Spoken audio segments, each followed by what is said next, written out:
Get your hands off me! Darnell Washington's voice cut through the perfumed air like steel. Victor Ashford's fingers dug deeper into his arm knuckles, white with rage. I said get out. People like you don't belong here and never will. 53 phones recorded every word. The security guard in the corner recognized something in the black man's posture, something that didn't match the worn clothes, but it was too late.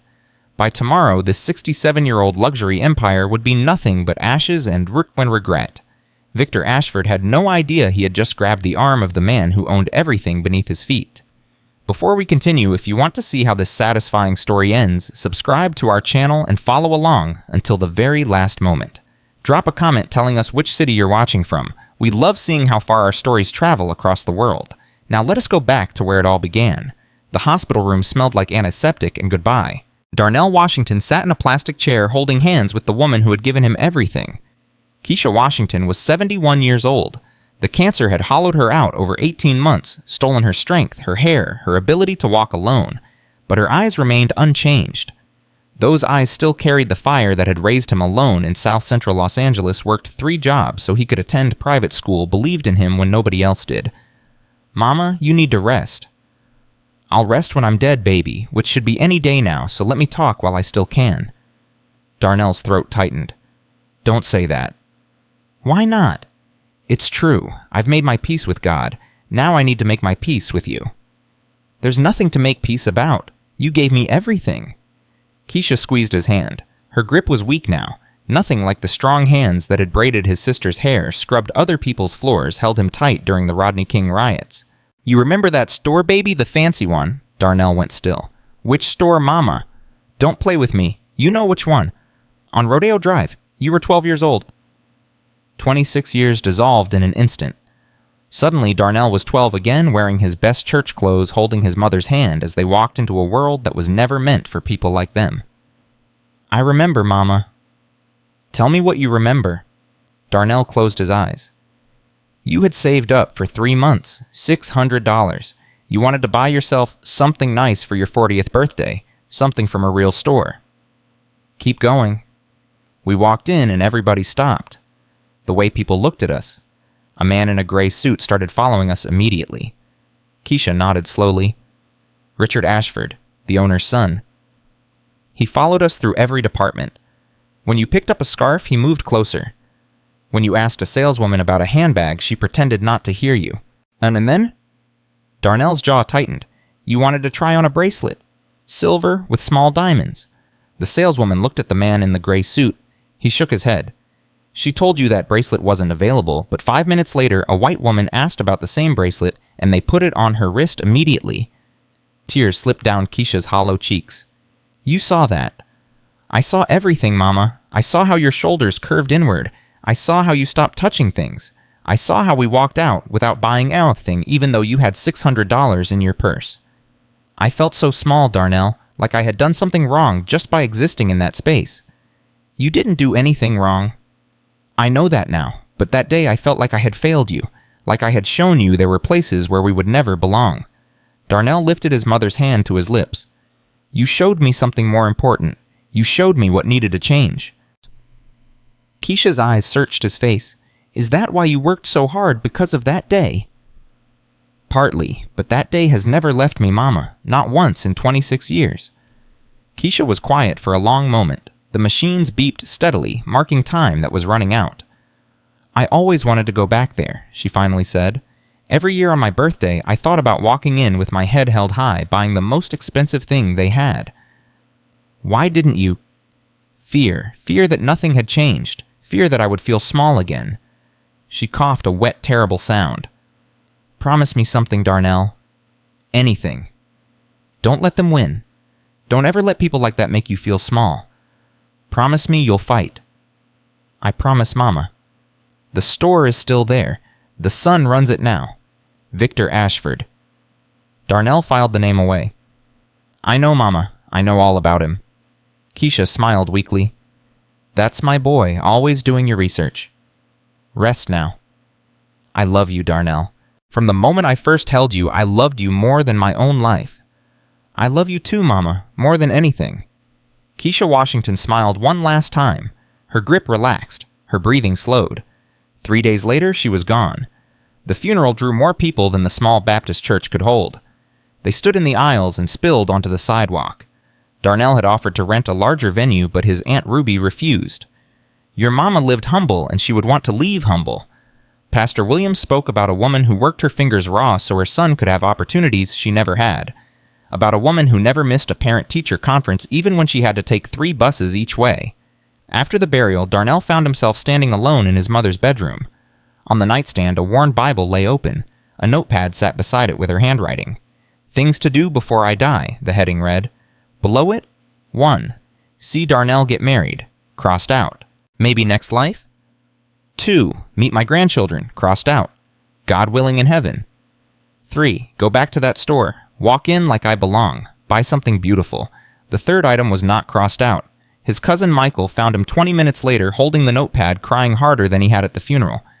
Do you okay? Darnell handed Michael the notepad. Michael read it. Damn. The store on Rodeo Drive. She never stopped thinking about it, 26 years. What are you going to do? Darnell wiped his face. I'm going to finish her list.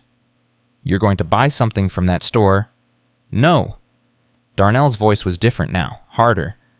I'm going to buy the store itself. 2 weeks after the funeral, Darnell sat in his corner office. His phone buzzed. Patricia Chen, Chief Legal Officer. Come up, bring Marcus, we need to talk. 8 minutes later, Patricia and Marcus Webb sat across from his desk. Tell me everything about Ashford & Sons, Darnell said. Marcus pulled out his tablet.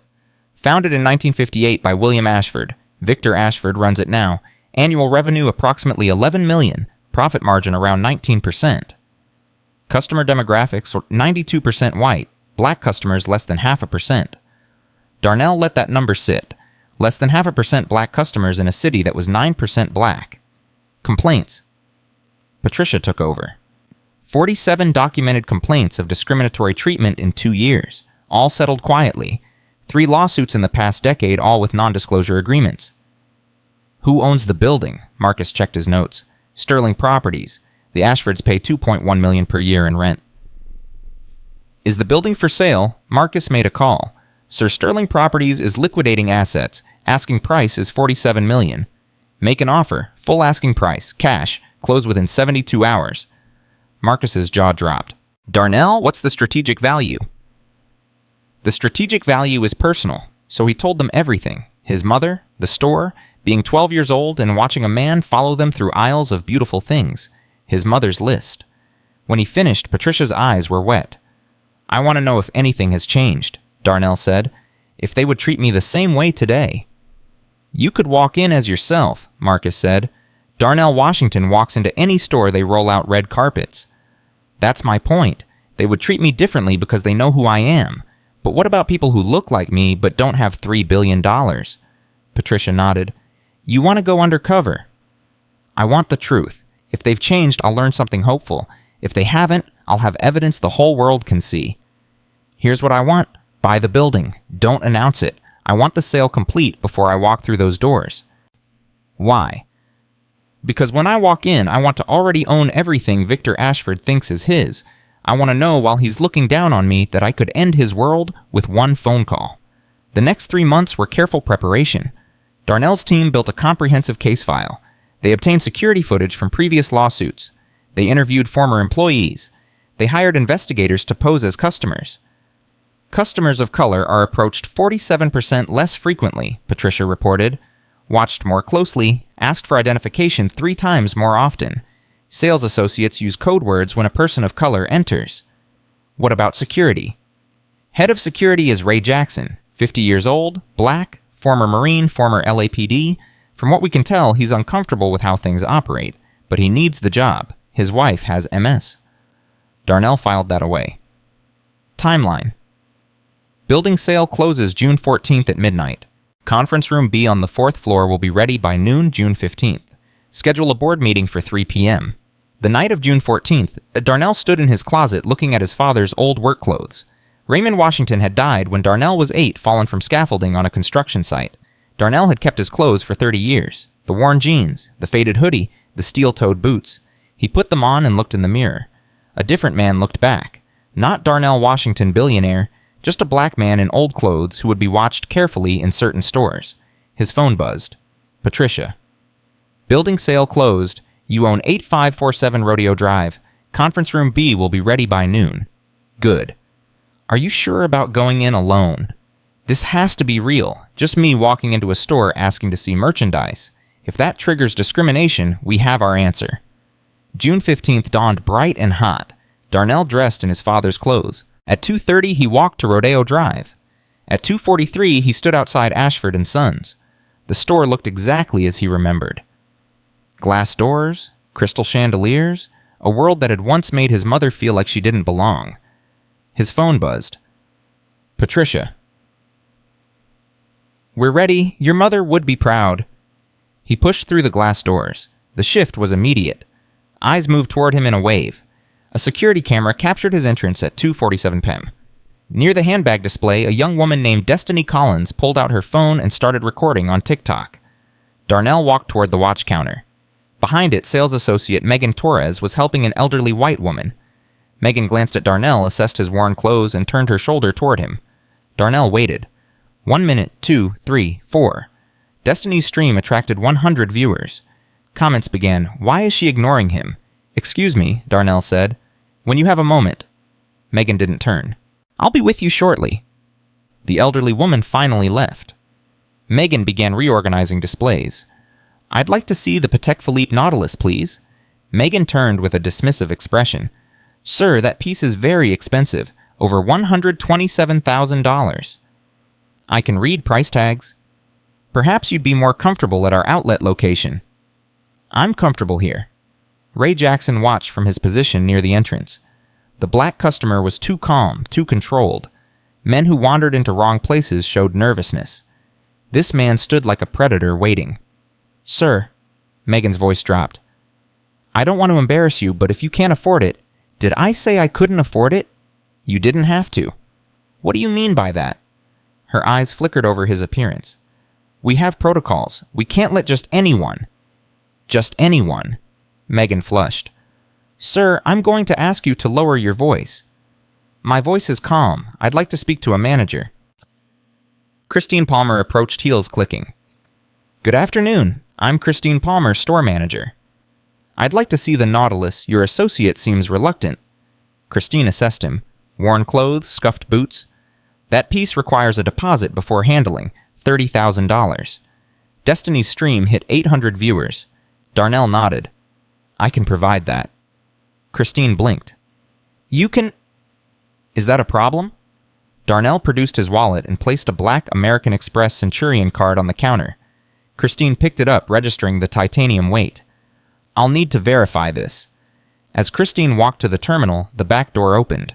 Victor Ashford entered. He was 55, silver-haired, wearing a $15,000 suit. He noticed the cluster of attention around the watch counter immediately. Christine, what's happening? This gentleman wants to see the Nautilus. I'm running verification. Victor's eyes moved to Darnell. The assessment took 2 seconds. Good afternoon, I'm Victor Ashford. I own this establishment. I'm interested in the Nautilus. May I ask what brings you here today? Shopping. Victor smiled thinly. For a $127,000 watch, that's quite a purchase. Is my reason relevant to whether you'll show it? Sir, I'll be direct. In 30 years, I've developed instincts about customers. You're wasting my time. Based on what? Based on everything about you, the clothes, the shoes. You can't afford anything here. The stream hit 2,000 viewers. That's quite an assumption based on my clothes. It's not an assumption. I know my customers. You are not one of them. Christine returned, face ashen. Mr. Ashford, the verification went through. His credit limit... I've never seen a number like that. Victor snatched the card. That's impossible. This must be fraud. It's not fraud, Darnell said. It's money you assumed I didn't have. Hi, Victor threw the card on the counter. I don't care if you have $1 trillion. Leave now. He grabbed Darnell's arm.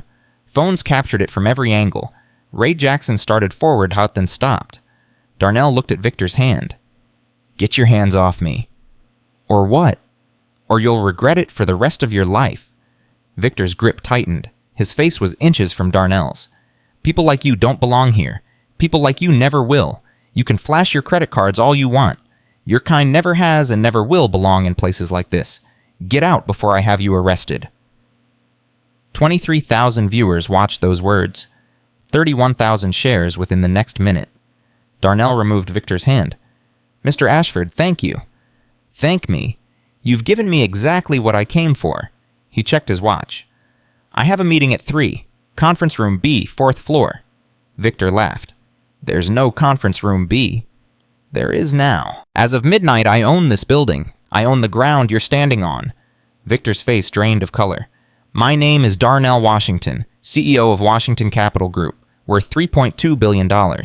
26 years ago, your father followed my mother through this store like she was a criminal. She never forgot that humiliation until she died 3 months ago. Darnell walked to the elevator and pressed the button.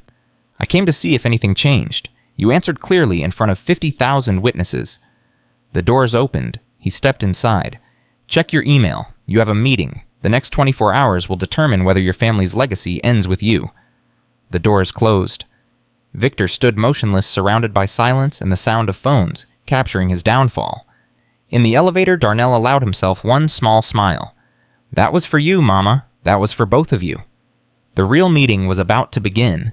The elevator doors opened at exactly 3:01 p.m. Darnell stepped into conference room B. The space had been transformed overnight from dusty storage into a fully functional executive suite. Floor-to-ceiling windows overlooked Rodeo Drive. Through the glass, he could see the crowd already gathering outside Ashford & Sons. Phones pressed against the storefront. People pointing, the beginning of something that could not be stopped. Patricia Chen stood waiting beside the conference table. 3 screens glowed on the wall, each showing a different board member connected by video. Marcus Webb sat at the far end tablet ready, legal documents prepared. 57,000 viewers, Patricia said without greeting. Climbing every second, CNN just picked up the story. TMZ is sending a crew. Darnell removed his father's hoodie and draped it over a chair. Underneath, he wore a simple white t-shirt. He didn't need expensive clothes now. The power in this room had nothing to do with appearance. Show me the footage. Marcus pressed a button. The main screen filled with Destiny Collins' TikTok stream. Darnell watched himself enter the store, watched Megan turn her back, watched Christine demand $30,000, watched Victor grab his arm. People like you don't belong here, the words echoed through the conference room. 47 documented incidents over 2 years, Patricia said, but this one happened live, in front of witnesses, recorded from multiple angles. There's no NDA that can bury this. Darnell nodded slowly. What's happening downstairs? Chaos. Victor is in his office. Christine is crying in the bathroom. The sales associate Megan left through the back entrance 10 minutes ago. Security guard is still at his post. Ray Jackson? Yes, he hasn't moved, hasn't spoken to anyone. Darnell filed that away.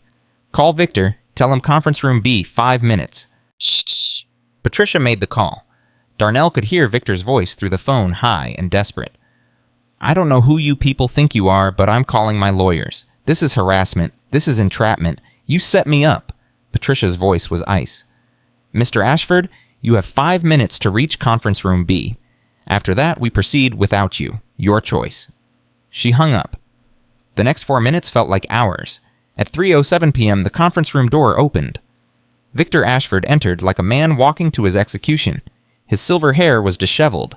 His $15,000 suit was wrinkled. His face had aged 10 years in 20 minutes. Behind him came Christine Palmer, mascara streaked down her cheeks. And behind her, unexpectedly, came Ray Jackson. The security guard had removed his blazer. His white shirt was damp with sweat. He stood apart from the others, arms crossed, watching. Sit down, Darnell said. Victor's eyes swept the room. The screens, the legal team, the windows overlooking his store. He remained standing. I want my lawyer present. You can call your lawyer after this meeting. Right now we talk. I have rights. You can't just... You have the right to listen, Mr. Ashford. I suggest you exercise it. Victor sat. Christine sat beside him, trembling. Ray remained standing by the door. Darnell walked to the window. Below, the crowd had doubled. News vans were arriving. The hashtag Ashford Karma had crossed 100,000 uses. 3 months ago, Darnell began. My mother died. Her name was Keisha Washington. She worked 3 jobs her entire life. Cleaned houses, washed hospital laundry, raised me alone after my father died in a construction accident. Victor shifted in his seat. I don't see what this has to do with... 26 years ago, she saved $600 to buy herself something nice for her 40th birthday. She took me to your store. We walked in and your father followed us through every aisle, made us feel like criminals, made us feel like we didn't belong. We left without buying anything. My mother never forgot that day, not once. Until the day she died, she remembered exactly how your father made her feel. The room was silent. Before she died, she made me promise something. She made me promise I would never let people like you make anyone feel that way again. Victor's jaw tightened. That was my father, not me. I can't be held responsible for... Can't you? Darnell turned from the window. 20 minutes ago, you grabbed my arm and told me people like me don't belong in your store.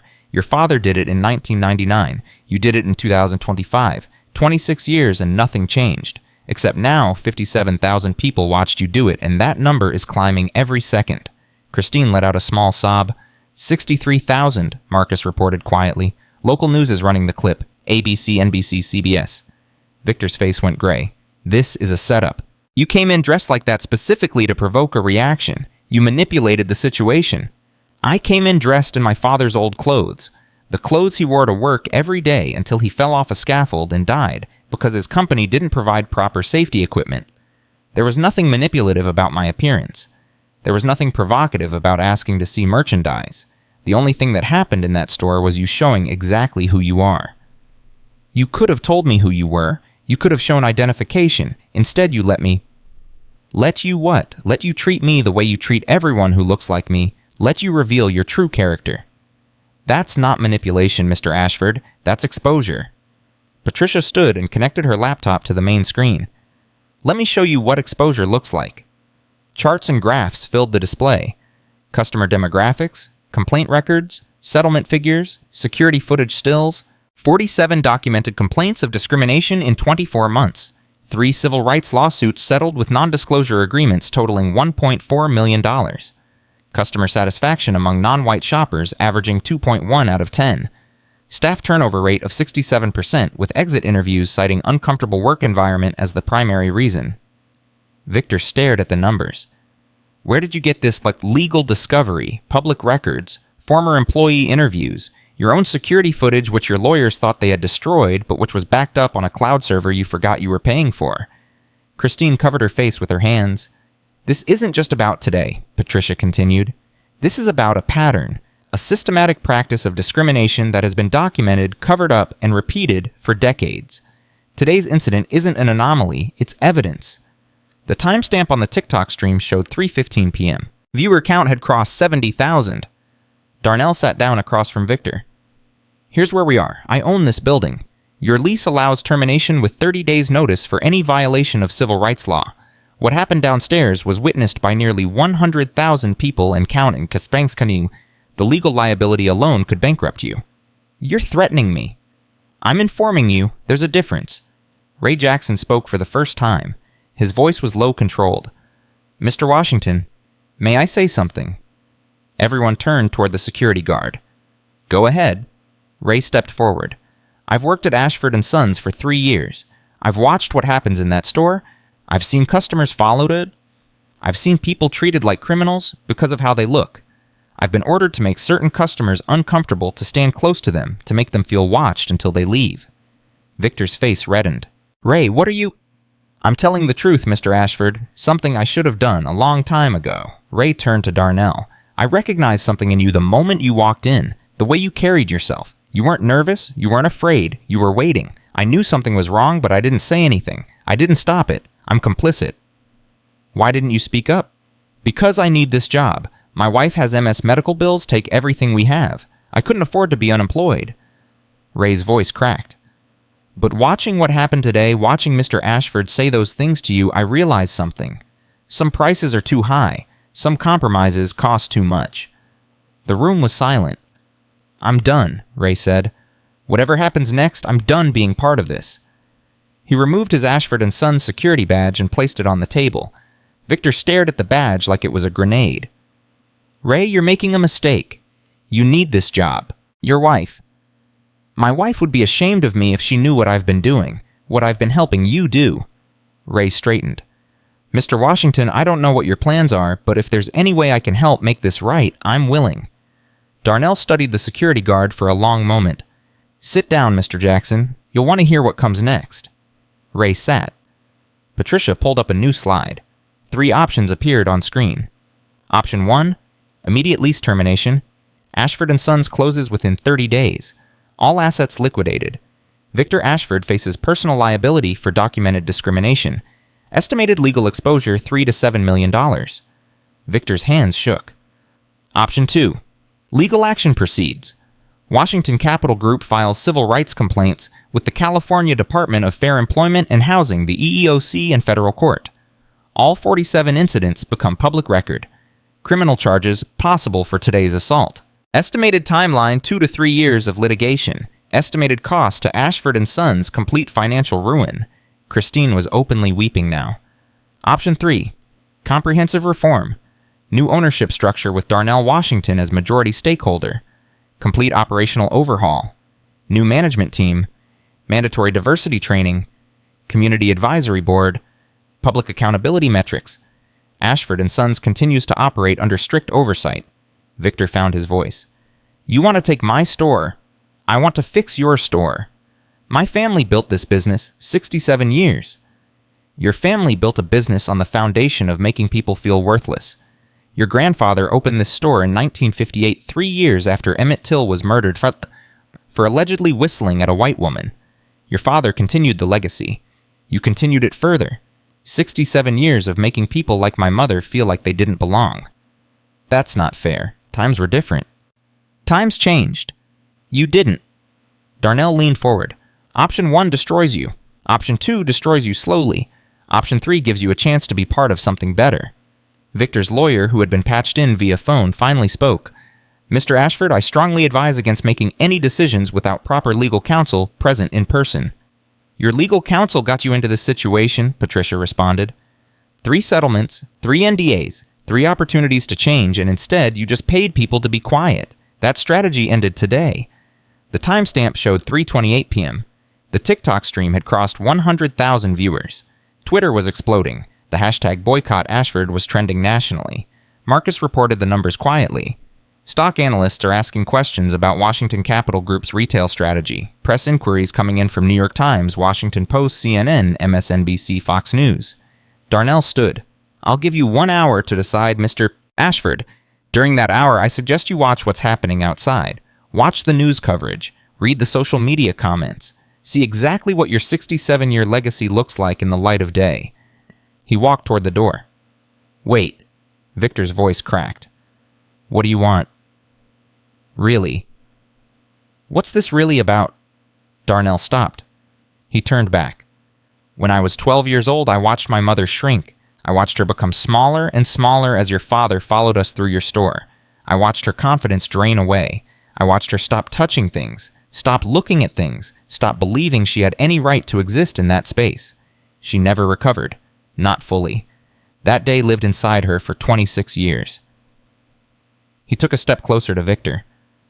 I built a company worth $3.2 billion. I employ 1,200 people. I've been on the cover of Forbes 3 times. But I never forgot that day. I never forgot how your father looked at us. Like we were nothing. Like we were less than nothing. Victor couldn't meet his eyes. You asked what I want. I want my mother to have mattered. I want her pain to have meant something. I want to walk out of this building knowing that what happened to her will never happen to another mother, another child, anyone who walks into a store just wanting to be treated like a human being. Darnell's voice hardened. You have 1 hour. Conference room B. Don't be late. He left. The hour that followed was the longest of Victor Ashford's life. He sat in his office below, watching his world collapse in real time. His phone rang constantly. He stopped answering after the first 20 calls. His lawyer was screaming about liability. His accountant was running numbers that made no sense. His wife called 3 times, each time more hysterical than the last. The crowd outside had grown to over 200 people. Some held signs. Justice for all customers. Discrimination is not luxury. Ashford Karma. News helicopters circled overhead. At 4:15 p.m., Christine knocked on his door. Mr. Ashford, the staff wants to know what to tell customers. The phone hasn't stopped ringing. People are canceling orders. The Hendersons called to say they're taking their business elsewhere. The Hendersons had spent over $2 million at Ashford & Sons over the past decade. Victor put his head in his hands. Mr. Ashford, what do we do? He didn't answer. He couldn't answer. 67 years of family legacy, and he had destroyed it in 15 minutes. At 4:25 p.m., his father's voice echoed in his memory. The things Richard Ashford had taught him. The way to spot customers who didn't belong. The importance of maintaining standards. The unspoken rules that separated their clientele from everyone else. His father had been proud of those rules. His father had been wrong. At 4:28 p.m., Victor Ashford made a decision. He stood up. He straightened his suit. He walked out of his office past the empty sales floor, past the display cases full of beautiful things that suddenly meant nothing toward the elevator that would take him to conference room B. The doors opened at exactly 4:30 p.m. Darnell sat at the head of the table. Patricia on his right, Marcus on his left. Ray Jackson sat near the window watching. The screens showed news coverage from 4 different networks all running the same clip. Victor's face, Victor's hand on Darnell's arm, Victor's words. People like you don't belong here. Playing on loop, forever. Victor sat down heavily. Option 3. Darnell didn't react. Explain your choice. I don't want to lose everything. I don't want my family's name dragged through courts for years. I don't want... He stopped, started again. I don't want to be remembered only for this. That's not enough. Victor looked up. What do you mean? You're choosing option 3 because you want to save yourself. That's not change. That's survival instinct. I need to know if you actually understand what you did wrong. The room waited. Victor was silent for a long moment. When he spoke, his voice was different. Smaller. When you walked into my store today, I saw exactly what I expected to see. A black man in worn clothes who didn't belong. I didn't see a person. I didn't see a customer. I saw a problem to be managed, a threat to be eliminated. I never once considered that I might be wrong. I never once questioned my assumptions. He looked at Darnell directly for the first time.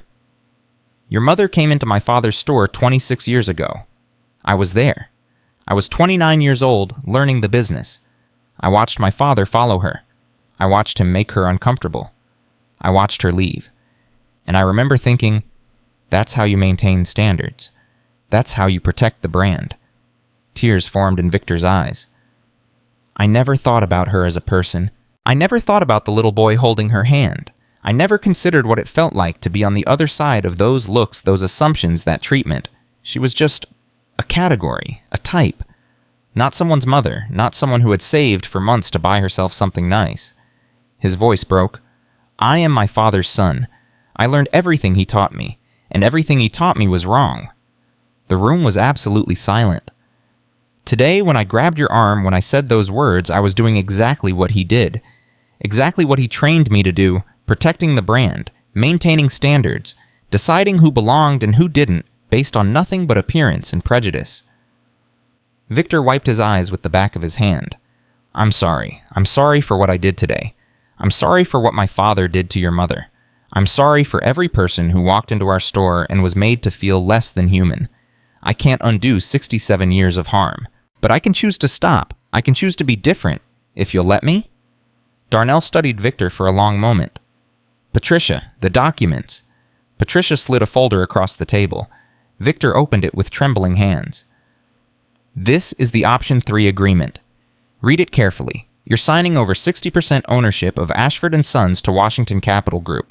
You retain 15% equity and operational input, but all major decisions require board approval. New management team appointed within 30 days. Comprehensive diversity training for all staff.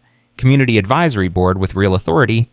Public dashboard tracking customer satisfaction across all demographics. Any violation of these terms results in immediate transition to option 1. Victor read slowly. Every page, every clause.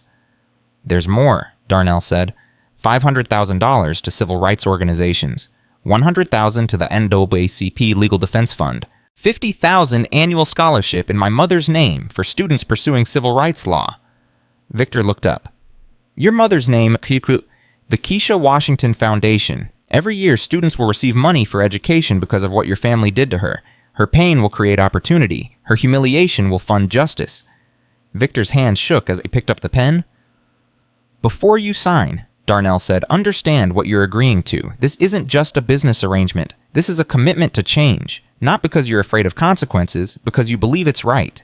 If you sign this document without that belief, we'll both know, and option 2 will still be waiting. Victor held the pen over the signature line. "I believe it's right," he said quietly. "I don't know if I can change who I am. I don't know if 60 years of programming can be undone, but I believe it should be. I believe people deserve better than what I've given them. I believe my mother would be ashamed of who I've become." He signed. Patricia notarized the document. Marcus filed digital copies. The agreement was legally binding. "What happens now?" Victor asked. Darnell stood. "Now we go downstairs. Together, you're going to face those cameras. You're going to admit what you did. You're going to announce the changes we're making, and you're going to mean it. The media will destroy me. The media will tell the truth. What happens after that depends on whether the truth includes genuine remorse or just corporate damage control." Victor stood slowly. His legs were unsteady. "Will you stand with me?" Darnell considered the question. "My mother believed in redemption. She believed people could change. She saw the best in everyone, even people who didn't deserve it. I'm not sure I share her faith, but I'm willing to give you the chance to prove her right." He extended his hand. Victor stared at it. The hand of the man he had grabbed in contempt just 2 hours ago. The hand of the man who now owned everything he had built. He shook it. "One more thing," Darnell said. "Ray Jackson. I want him as head of security for my entire retail portfolio. 23 properties. Full benefits, salary increase, his wife's medical expenses covered under our corporate insurance plan." Ray's mouth fell open. "Mr. Washington, I can't." "You stood up when it mattered, Mr. Jackson. You told the truth when lying would have been easier. That's worth more than any security credential." Ray's eyes glistened. "Thank you, sir. Thank you." Darnell nodded. "Now, let's go face the cameras." At 4:47 p.m., the front doors of Ashford & Sons opened. Darnell Washington emerged first, still wearing his father's work clothes. Victor Ashford followed, looking like a man who had aged a decade in 3 hours. Behind them came Patricia Marcus and Ray Jackson. The crowd surged forward. Cameras flashed. Microphones thrust toward them. Questions erupted from every direction. "Mr. Washington, did you really buy the building?" "Mr. Ashford, do you have a response to the viral video? Is it true you're being sued? What happens to the store?" Darnell raised a hand. The crowd fell silent. "Earlier today, I walked into Ashford & Sons dressed in my father's old work clothes. I asked to see a watch. I was told I didn't belong. I was grabbed. I was told people like me would never belong in places like this." He paused. Those words were recorded by over 100,000 people. They cannot be unsaid. They cannot be forgotten, but they can be answered. He gestured to Victor. Victor stepped forward. His voice shook, but he spoke clearly. "My name is Victor Ashford. Today I discriminated against a customer based on his appearance. I assumed he couldn't afford to shop in my store because of the color of his skin and the clothes he wore. I was wrong. Not just factually wrong. Morally wrong." The cameras recorded every word. "For 67 years, my family has operated this store. For 67 years, we have made assumptions about who belongs and who doesn't. Those assumptions were based on prejudice, not policy. They were wrong, and they caused real harm to real people." Victor looked directly at Darnell. "Today I learned that one of the people we harmed was a woman named Keisha Washington. She came into this store 26 years ago with her 12-year-old son. She wanted to buy herself something nice for her birthday. Instead, we made her feel worthless. We made her feel like she didn't belong. She carried that pain until the day she died." His voice cracked. "I can't apologize to Keisha Washington. It's too late. But I can apologize to her son, and I can commit to making sure no one ever feels that way in this store again." Victor announced the changes, the new ownership structure, the diversity training, the community advisory board, the scholarship fund. Every detail laid out publicly, irrevocably. When he finished, Darnell stepped forward again. "My mother believed in redemption. She believed that people could change, that institutions could change, that the world could become better than it was. I'm not sure I share her faith, but I'm willing to try. Today marks the beginning of something new, not just for this store, but for how we think about discrimination, accountability, and the possibility of genuine change." He looked directly into the cameras. "To everyone watching who has ever been made to feel small, who has ever been followed through a store, who has ever been told they don't belong somewhere because of how they look, I want you to know something. You matter. Your dignity matters. And there are people fighting to make sure you never have to feel that way again." He paused. "My mother's name was Keisha Washington. She was 71 years old. She worked 3 jobs her whole life so I could have opportunities she never had. She never got to walk into a fancy store and feel like she belonged. But because of what happened today, maybe someone else's mother will. Maybe someone else's child will. Maybe her pain meant something after all. The crowd was silent. Some people were crying. Others held their phones steady, recording every word. That's all I have to say. Darnell turned and walked back into the building. The elevator doors closed behind him.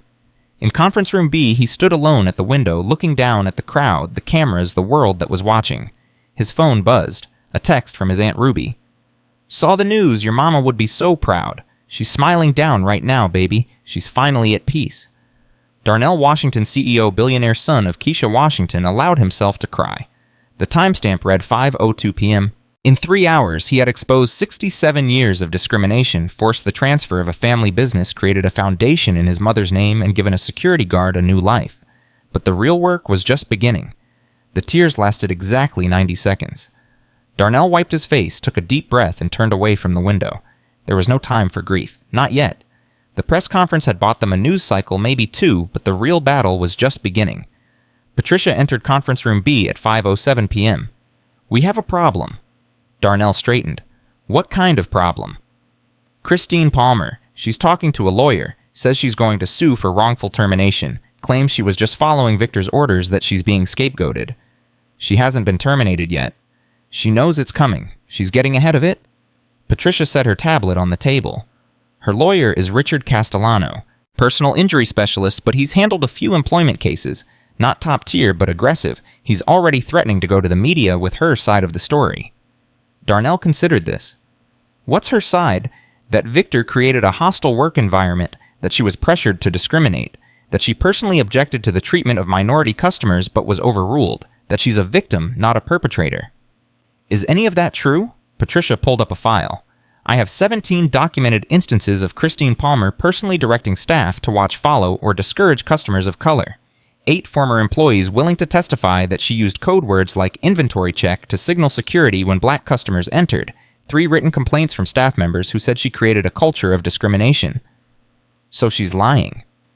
She's repositioning. In her mind, she was just doing her job, following the culture. She doesn't see herself as a racist. She sees herself as a loyal employee who got caught up in something bigger than her. Darnell walked to the window. The crowd outside had thinned slightly, but news vans remained. The story was still hot. What does she want would be severance, non-disclosure, a neutral reference. She wants to walk away clean. And if we don't give her that, she goes public, paints herself as a whistleblower who tried to change things from the inside, creates a counter-narrative that muddies the waters. At 5:14 p.m., Darnell made a decision. Set up a meeting, tonight, here, just her and me. Patricia raised an eyebrow. That's risky. Anything you say could be used against you. Record everything. Make sure she knows she's being recorded. I want to look her in the eye and understand what kind of person does what she did for 12 years. And then I'll decide whether she deserves mercy or justice. The next 3 hours were a hurricane of activity. At 5:32 p.m., the first corporate sponsor pulled their advertising from Ashford & Son's upcoming catalog. Cartier citing brand alignment concerns. At 5:47 p.m., 3 more followed. Rolex, Bulgari, Harry Winston. At 6:15 p.m., Marcus reported that online review scores had plummeted from 4.2 stars to 1.3 stars across all platforms. Over 2,000 one-star reviews had been posted in the past hour alone. At 6:38 p.m., the mayor of Beverly Hills called. He wanted to distance himself from the situation. He wanted to know if Washington Capital Group would be making any political donations in the upcoming election cycle. Darnell told him to call back in a week. At 7:02 p.m., something unexpected happened. Megan Torres returned. The sales associate who had turned her back on Darnell, who had laughed at his request to see the Nautilus, who had fled through the back entrance in shame, walked through the front doors of the closed store and asked to speak with him. Ray Jackson escorted her to conference room B. She looked different now. The polished confidence was gone. Her makeup was smeared from crying. Her hands wouldn't stop shaking. Mr. Washington, I know I don't deserve your time. Darnell gestured to a chair. Sit down, Ms. Torres. She sat on the edge of the seat like she might run at any moment. Why are you here? Because I can't stop watching the video. Her voice cracked. I've watched it 47 times. I keep looking at myself, at my face, at the way I treated you, and I don't recognize that person. I don't know who she is. She's you. No, I mean, yes, but... Megan pressed her palms against her eyes. My mother cleaned houses for 30 years. My father worked in a factory. They immigrated from Mexico with nothing. They taught me to work hard, to be better, to rise above where we came from." She lowered her hands. Her eyes were red, desperate. Somewhere along the way, I started believing that rising above meant leaving people behind, that success meant separating myself from anyone who reminded me of where I started. When I looked at you today, I didn't see a customer. I saw everything I was running from." Darnell said nothing. He let her speak. "My grandmother used to tell me stories about being turned away from stores in Texas, about signs that said no Mexicans. I thought those days were over. I thought we had moved past that. But today I was the one behind the counter. I was the one doing the turning away. I became the person my grandmother warned me about." At 7:19 p.m., Megan Torres broke down completely. "I'm sorry. I'm so sorry. I know sorry doesn't fix anything. I know you probably hate me, but I needed you to know that I understand now. I understand what I did, and I have to live with that for the rest of my life." Darnell waited until her sobs quieted. "Ms. Torres, do you know why I came into that store today?" "To expose us, to prove we were discriminating." "No, I came to give you a chance, all of you. I came hoping that 26 years would have changed something, that my mother's experience was a relic of a different time, that when I walked in wearing old clothes, someone would treat me like a human being anyway." Megan flinched. "You could have been that person. You could have looked at me and seen a customer instead of a stereotype. I could have shown me that watch taken my deposit made me feel welcome. If you had done that, none of this would have happened. The video would have shown good customer service instead of discrimination. Your store would still have its reputation. Your boss would still have his dignity." "I know. So what made you decide in that moment to turn your back?" Megan was quiet for a long time. "Because it was easier," she finally said. "Because that's what everyone else did. Because I was afraid that if I treated you well and you turned out to be trouble, I would be blamed. Because the culture in that store rewarded people who kept certain customers away and punished people who didn't." "Who created that culture?" "Mr. Ashford, Christine, all of us really. We all participated. We all looked the other way. We all told ourselves it was just business, just protecting the brand, just being careful." She looked up at Darnell. "But it wasn't. It was racism. Plain and simple. And I was part of it." At 7:31 p.m., Darnell made another decision. "Ms. Torres, the reform plan includes mandatory diversity training for all staff, 80 hours, followed by a probationary period with strict performance metrics. Anyone who completes the training and meets the metrics can keep their job." Hope flickered in Megan's eyes. "You're giving me another chance." "I'm giving you an opportunity to prove you meant what you said. Whether it's a chance or a sentence depends entirely on you. I'll do whatever it takes, I swear." "Don't swear to me. Swear to yourself. Swear to your grandmother. Swear to every person you turned away because they looked wrong." Darnell stood. "Now go home, get some sleep. Training starts Monday." Megan stood slowly. She started toward the door, then stopped. "Mr. Washington, your mother, what was she like?" The question caught Darnell off guard. "Why do you ask?" "Because she raised someone who could have destroyed all of us today, who had every right to destroy us. But instead, you're giving us chances we don't deserve. She must have been an incredible woman." Darnell's throat tightened. "She was. She really was." Megan nodded and left. At 7:45 p.m., Ray Jackson knocked on the door. "Sir, Christine Palmer is here." "Send her in." Christine entered like a woman going to war. She had changed clothes since the press conference. Professional armor. Her lawyer walked beside her, a short man with sharp eyes and an expensive watch. "Ms. Palmer, Mr. Castellano, please sit." They sat. The lawyer immediately placed a recorder on the table. "I trust you don't mind if we document this conversation." "Not at all." Darnell gestured to Patricia, who activated their own recording system. "I prefer transparency." Richard Castellano smiled thinly. "My client wants to make clear that she intends to protect her rights vigorously. She has been an exemplary employee for 12 years. Any attempt to scapegoat her for systemic issues predating her tenure will be met with aggressive legal action." "I appreciate directness, Mr. Castellano. Let me be equally direct." Darnell slid a folder across the table. "This contains documentation of 17 specific incidents where your client personally directed discriminatory treatment of customers, 8 witness statements from former employees, 3 internal complaints that were buried. Would you like to review it before we continue?" The lawyer's smile faltered. He opened the folder. His face changed as he read. Christine leaned over to look. Her professional armor cracked. "Those complaints were investigated and dismissed." she said quickly. Mr. Ashford reviewed them himself. Mr. Ashford was the problem, Ms. Palmer. His review meant nothing. I was following company policy. Show me the policy. Show me the written document that says customers should be followed based on skin color. Show me the employee handbook that instructs staff to use code words when black people enter the store. Christine's mouth opened and closed. There is no written policy because you knew it was illegal. You enforced an unwritten system of discrimination while maintaining plausible deniability. That's not following orders. That's conspiracy. Richard Castellano held up a hand. Let's not get ahead of ourselves. My client is willing to provide testimony about Mr. Ashford's role in creating this environment. Her cooperation could be valuable in any future litigation. You're offering to flip on Victor. I'm offering to help establish the truth. At 8:03 p.m., Darnell leaned back in his chair. Ms. Palmer, I'm going to tell you a story. 26 years ago, a woman named Keisha Washington walked into Ashford & Sons. She had saved for months to buy herself something nice. She was followed. She was ignored. She was made to feel worthless. She left without buying anything. She never forgot that day, not once, until she died 3 months ago. Christine shifted uncomfortably. I wasn't working there 26 years ago. No, but you've been working there for 12 years. How many Keisha Washingtons walked through those doors while you were manager? How many mothers were made to feel small? How many children watched their parents be humiliated? I don't know. 47 documented complaints in 2 years alone. That's just the people who reported it. The real number is probably 10 times higher. Hundreds of people, maybe thousands. All of them went home feeling exactly what my mother felt. And you were in charge. Christine's eyes were wet now. I never thought of it that way. That's the problem. You never thought about it at all. They weren't people to you. They were problems, threats, categories to be managed. Richard Castellano tried to intervene. Mr. Washington, this is becoming Your client wanted this meeting. She wanted to look me in the eye and tell her side of the story. I'm giving her that opportunity.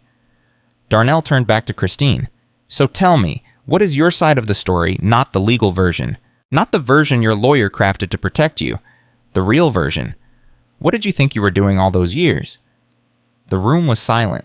The recorders captured every second. Christine's voice was barely a whisper when she finally spoke. I thought I was protecting the store, protecting the brand, protecting our customers from people who didn't fit, people who might cause trouble, people who might steal or make complaints or drive away the real clientele. And how did you identify these people who didn't fit? She couldn't answer. The truth was too ugly to say out loud. You identified them by the color of their skin, by the clothes they wore, by the way they talked or walked or carried themselves. You made assumptions about their character, their wealth, their worth based on nothing but appearance. Everyone does it. Everyone does not do it, and even if they did, that wouldn't make it right. At 8:17 p.m., Christine Palmer finally broke. I found it. I know it was wrong. I've known for years. But what was I supposed to do? Report my own boss? Blow up my career? I have a mortgage. I have car payments. I was 3 years from a pension. I couldn't just throw that away. So you threw away your integrity instead. Yes. The word came out like a confession. Yes, I chose money over morality. I chose security over doing the right thing, and now I have to live with that. Darnell stood and walked to the window. The night had fallen over Beverly Hills. The news vans were still there, their lights creating an artificial day on the darkened street. Ms. Palmer, my mother worked 3 jobs her entire life. She never made more than $40,000 in a year. She never had a pension. She never had job security, but she had something you don't have. She had integrity. She could look herself in the mirror every single day and know that she never made anyone feel less than human. He turned back to face her. That's worth more than any mortgage. That's worth more than any pension, and you traded it away for comfort. Richard Castellano closed his folder. Mr. Washington, what exactly are you proposing here? I'm proposing nothing. I'm giving Ms. Palmer information so she can make an informed decision. What information? The reform plan includes severance packages for employees who choose not to participate in retraining. Standard severance, 2 weeks per year of service. For Ms. Palmer, that would be 24 weeks of pay. Christine looked up. That's fair. It's more than fair. It's generous. Given the documentation I have, I could terminate you for cause and pay nothing. Then why offer severance? Because my mother believed in mercy. She believed that everyone deserves a chance to walk away with dignity, even people who denied that dignity to others. I'm honoring her memory by giving you that chance." At 8:29 p.m., Christine Palmer made her choice. "I'll take the severance, and I'll sign whatever you need me to sign. No lawsuit, no counter-narrative, just let me leave quietly." Darnell nodded. "Patricia will prepare the documents." Christine stood. She paused at the door. "Mr. Washington, for what it's worth, I'm sorry. I know that doesn't change anything. I know sorry is just a word. But I need you to know that I understand now. What we did was wrong. What I did was wrong. And your mother deserved better." She left. Richard Castellano lingered. "That was well played, Mr. Washington. Carrot and stick. Impressive." "It wasn't a game, Mr. Castellano. It was a conversation." "Of course." The lawyer smiled without warmth. "For what it's worth, your legal exposure is minimal. The documentation you have would bury any wrongful termination claim. Christine knew it. That's why she folded. I wasn't trying to bury anyone. I was trying to find the truth. Same thing in the end." He picked up his recorder. "Have a pleasant evening." He left. At 8:41 p.m., Darnell sat alone in conference room B. The building was quiet now. The staff had gone home. The protesters had dispersed. Even the news vans were pulling away, chasing the next story. His phone buzzed. A text from his Aunt Ruby. "Saw the press conference again on the late news. You looked so much like your daddy up there. Strong. Righteous. He would have been proud, too." Darnell typed back, "I miss them both. They're together now, baby, watching over you. Get some rest." But rest wouldn't come. At 9:15 p.m., there was a knock on the door. Victor Ashford stood in the doorway. He looked 20 years older than he had that morning. His suit was wrinkled. His eyes were bloodshot. He held a bottle of expensive scotch in one hand. "May I come in?" Darnell gestured to a chair. "I don't drink." "Neither did I until today." Victor sat heavily and poured himself 3 fingers of amber liquid. "My wife left." "What?" "Catherine. We've been married 31 years. She watched the video, watched the press conference, packed a bag and drove to her sister's in San Diego." Victor drained the glass. "Said she didn't recognize the man on that video. Said she never really knew me at all." Darnell said nothing. "We have 2 children, adults now. Both called today. Both said the same thing. They're ashamed. They're ashamed to carry the Ashford name." Victor poured another drink. 67 years of family legacy gone in one afternoon. The legacy was built on discrimination. It was always going to fall eventually. I know that now, but knowing doesn't make it hurt less." Victor looked at Darnell with red-rimmed eyes. "How do you do it? Do what? Keep going, after everything. Your mother, your father, growing up with nothing, being treated like nothing. How do you wake up every day and not hate the entire world?" Darnell considered the question carefully. "My mother taught me something when I was young. She said that hate is a poison you drink hoping someone else will die. It doesn't hurt them. It only hurts you. The best revenge isn't destruction. It's success. It's proving them wrong. It's building something so powerful that they can't ignore you anymore. And today was today revenge. Today was accountability. There's a difference." Victor stared into his glass. "I've spent my whole life believing certain things. Believing that some people were better than others. Believing that success was proof of worth. Believing that the poor were poor because they deserved to be. Today I met a man worth $3 billion wearing his dead father's work clothes, and I treated him like garbage because I couldn't see past my own prejudice. And what did you learn? That I don't know anything. That everything I was taught was wrong. That I've spent 60 years building a life on a rotten foundation." Victor finished his second drink. "I don't know who I am anymore." At 9:47 p.m., Darnell asked a question he hadn't planned to ask. "If you could go back to today knowing what you know now, what would you do differently?" Victor was quiet for a long time. "I would have shaken your hand the moment you walked in.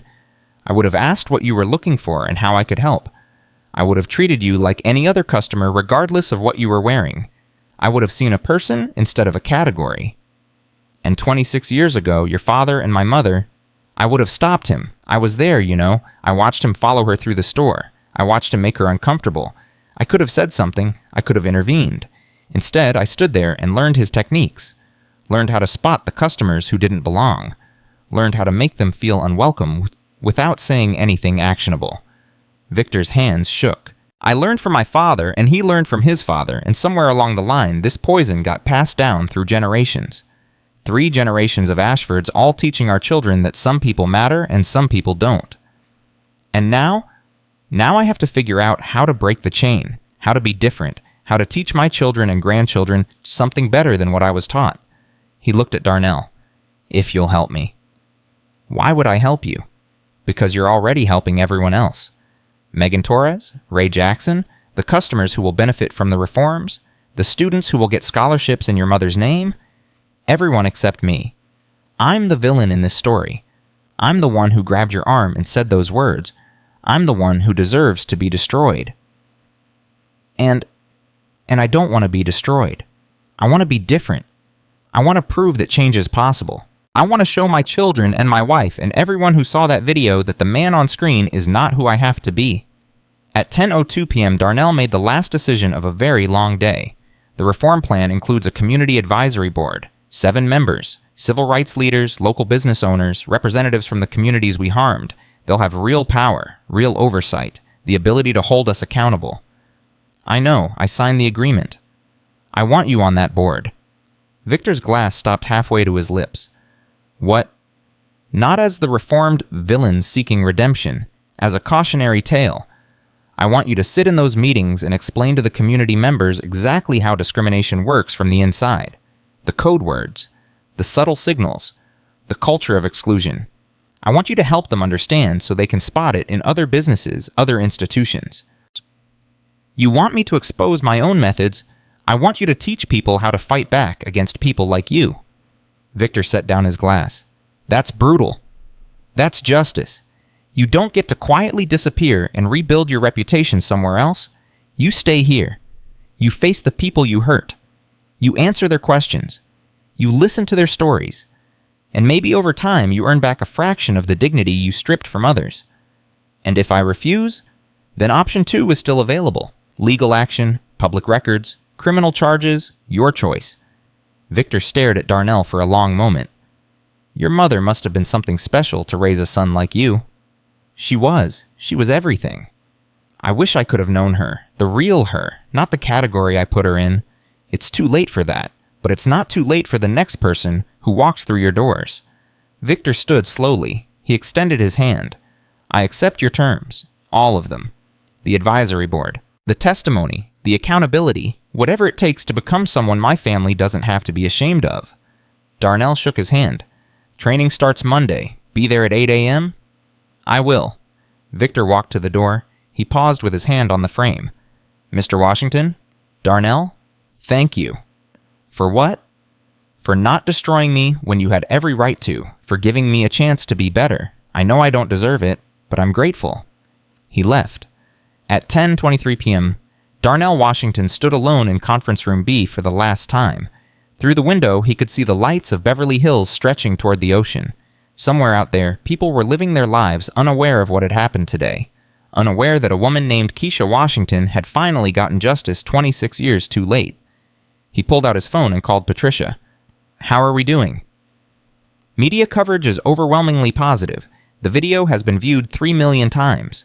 Donations to civil rights organizations are up 40% nationwide. The Keisha Washington Foundation has received $17,000 in pledges already. Good. What about tomorrow? Press interviews all morning, CNN at 7, MSNBC at 9, The View at 11, afternoon meetings with the new management team, evening session with the diversity consultants, and the Community Advisory Board. First meeting scheduled for Saturday, 7 members confirmed. Victor Ashford will be there as requested.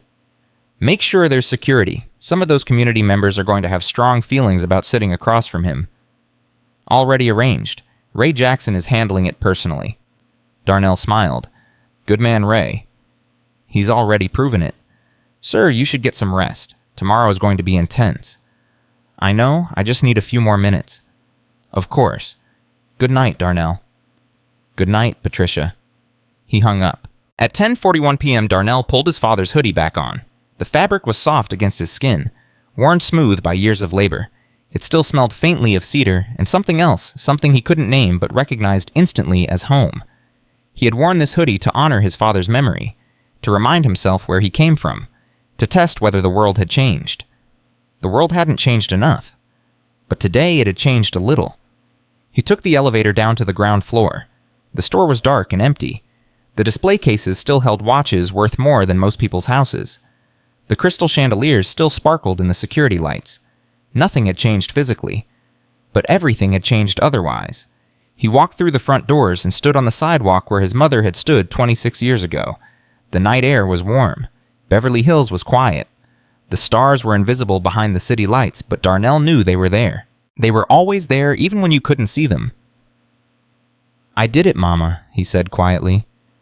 "I finished your list. I walked into that store.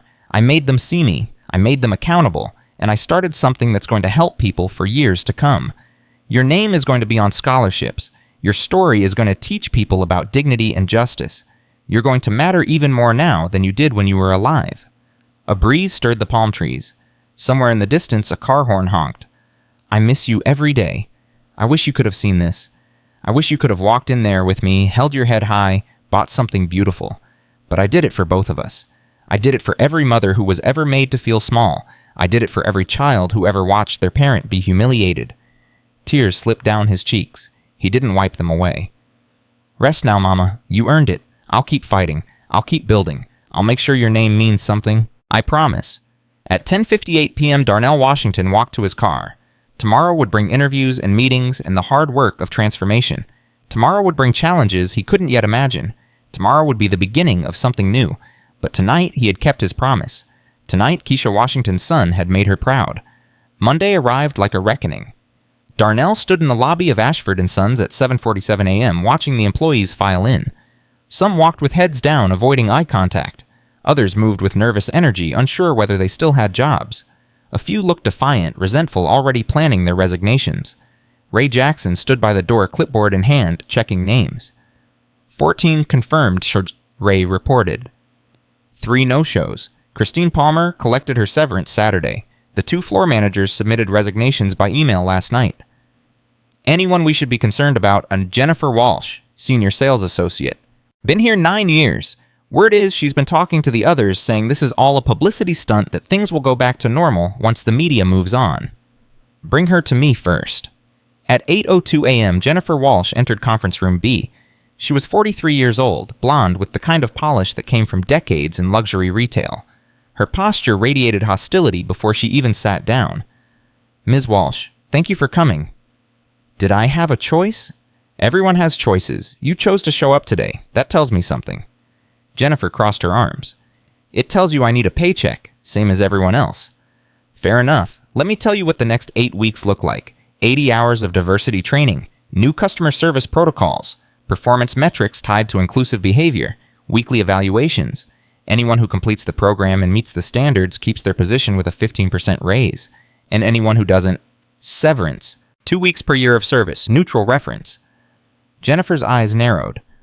"So we either become true believers or we're out. You become professionals who treat every customer with dignity. What you believe in your heart is your own business." There's a difference between believing and acting.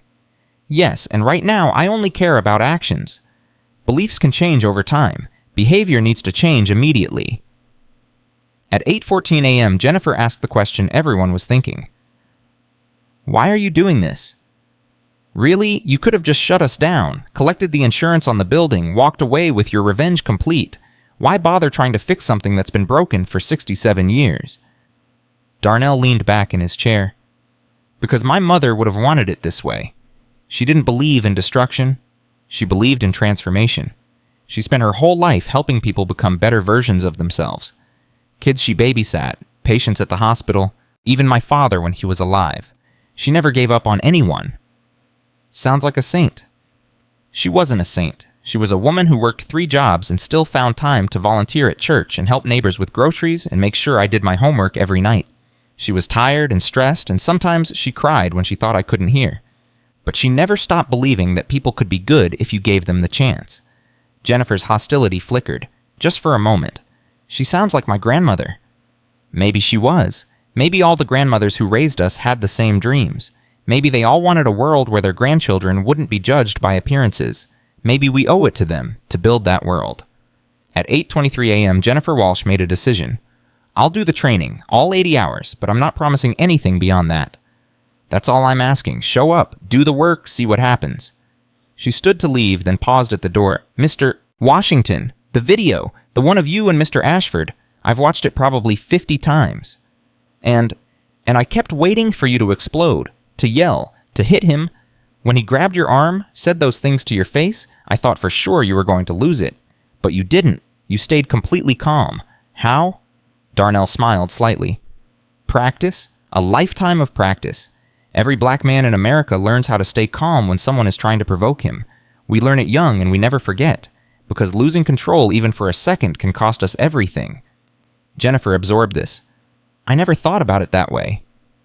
Most people don't. That's part of the problem. The first training session began at 9:00 a.m. Dr. Amelia Foster stood at the front of the room. She was 58 years old, a former professor of organizational psychology at UCLA, now one of the most sought-after diversity consultants in the country. She had trained Fortune 500 executives, government agencies, and police departments.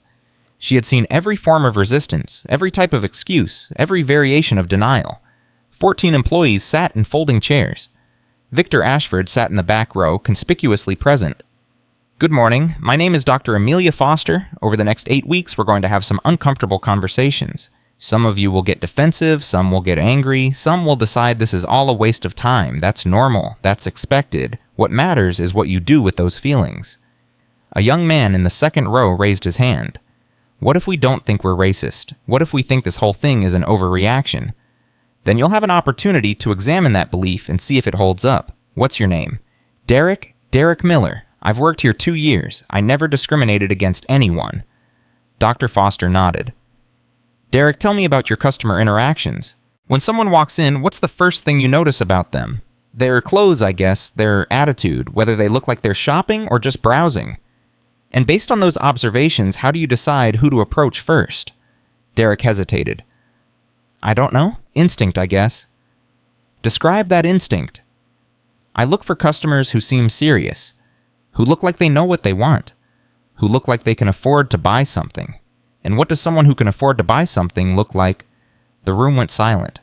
Derek's face reddened. It's not about race. Is that what you were going to say? Yeah, it's not about race. It's about presentation. Dr. Foster walked to a laptop and pulled up a photograph. A white man in a wrinkled t-shirt and torn jeans. Would you approach this customer? Probably not immediately. He looks like he might just be browsing. She clicked to another photograph. A black man in an expensive suit and designer watch. What about this customer? Yes, obviously, he's well dressed. She clicked to a third photograph. Darnell Washington in his father's work clothes. And this customer. Derek's face went pale. He recognized the image from the viral video. That's not fair. That was a setup. Was it Mr. Washington walked into this store dressed in old clothes and asked to see a watch? That's all he did. And within 15 minutes, he was grabbed by the owner and told he didn't belong. If it was just about presentation and not about race, why did no one give him a chance to prove he could afford the merchandise? At 9:31 a.m., Derek Miller started to understand. Because we assumed. We looked at him and made assumptions based on everything. The clothes, the way he carried himself, the color of his skin. And those assumptions led to behavior that discriminated against a paying customer. A customer who, as it turns out, could have bought the entire store. Derek put his head in his hand. I never thought of myself as racist. Most people don't. Racism isn't always about hatred. Sometimes it's about assumptions so deeply ingrained that you don't even know you're making them. Our job over the next 8 weeks is to make those assumptions visible so you can choose to behave differently. Victor Ashford raised his hand. The room turned to look at him. Mr. Ashford, Dr. Foster acknowledged. I want to add something. For 55 years, I believed certain things about certain people. I learned those beliefs from my father, who learned them from his father. They felt natural, normal, right? It never occurred to me to question them. The employees stared at their former boss. Until Saturday, until I grabbed a man's arm and told him he didn't belong in my store, until I watched myself do it on video and saw exactly who I had become. I'm not here because Mr. Washington forced me to be. I'm here because I need to understand how I became that person, how generations of my family became that kind of people. At 9:44 a.m., something shifted in the room. The hostility didn't disappear, the skepticism didn't vanish, but the absolute certainty that this was all a waste of time began to crack. Dr. Foster continued for another 2 hours. She showed videos of discrimination studies. She presented data on implicit bias. She led exercises that revealed assumptions the participants didn't know they had. By noon, 3 employees were crying. 2 had left the room to collect themselves. 1 had requested a private conversation with Dr. Foster about incidents he had witnessed but never reported. Darnell watched from conference room B through the video feed. "Better than expected," Patricia observed. "It's only day 1. The real resistance comes later when they get comfortable and start pushing back." Victor is performing well. The other employees seemed genuinely shocked by his participation. That's the point. If the man who grabbed my arm can sit through this training, nobody else has an excuse. At 12:34 p.m., Darnell's phone rang. An unknown number. "Mr. Washington, this is Sarah Chen. I'm a producer at 60 Minutes. We'd like to discuss featuring your story on an upcoming episode." Darnell paused. 60 Minutes. That was a different level of exposure.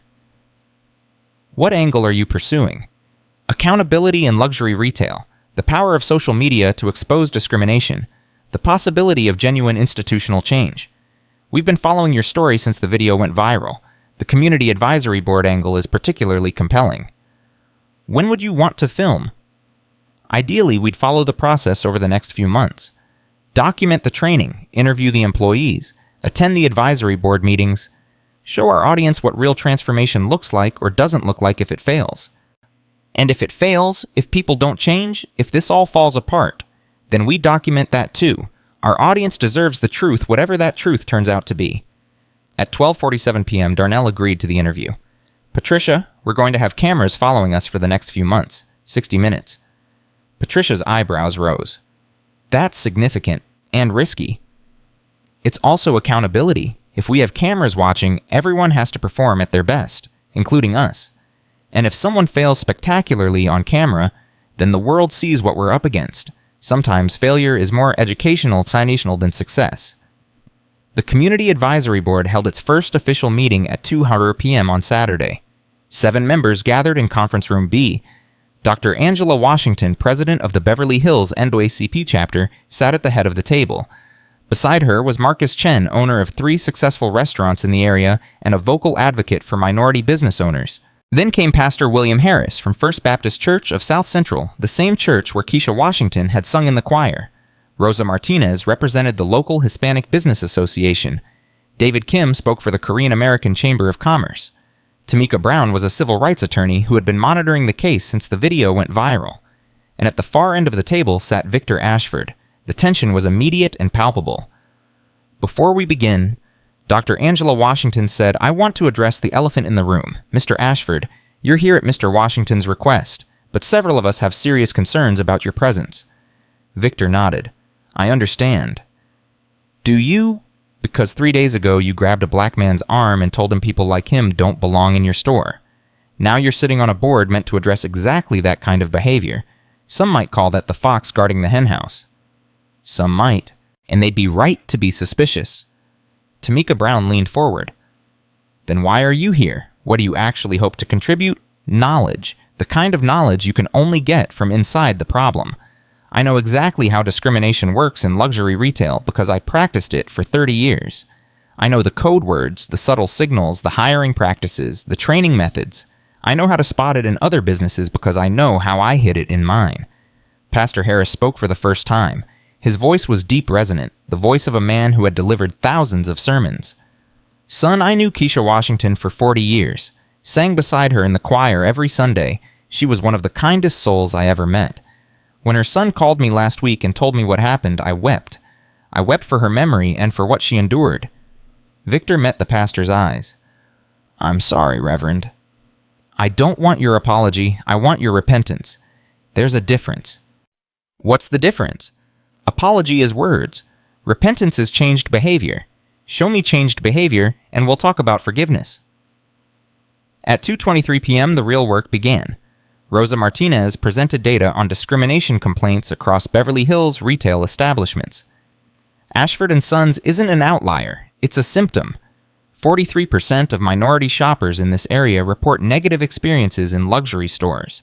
The problem is industry-wide. Marcus Chen added context. When I opened my first restaurant, I couldn't get a bank loan from any of the big institutions. Too risky, they said. But white applicants with worse credit scores got approved all the time. It's the same story everywhere. Different criteria for different people. David Kim nodded. Korean American businesses face similar challenges. We're seen as acceptable minorities until we're not. Until we're too successful, too visible, too much competition. Tamika Brown pulled up legal documents. The good news is we have leverage.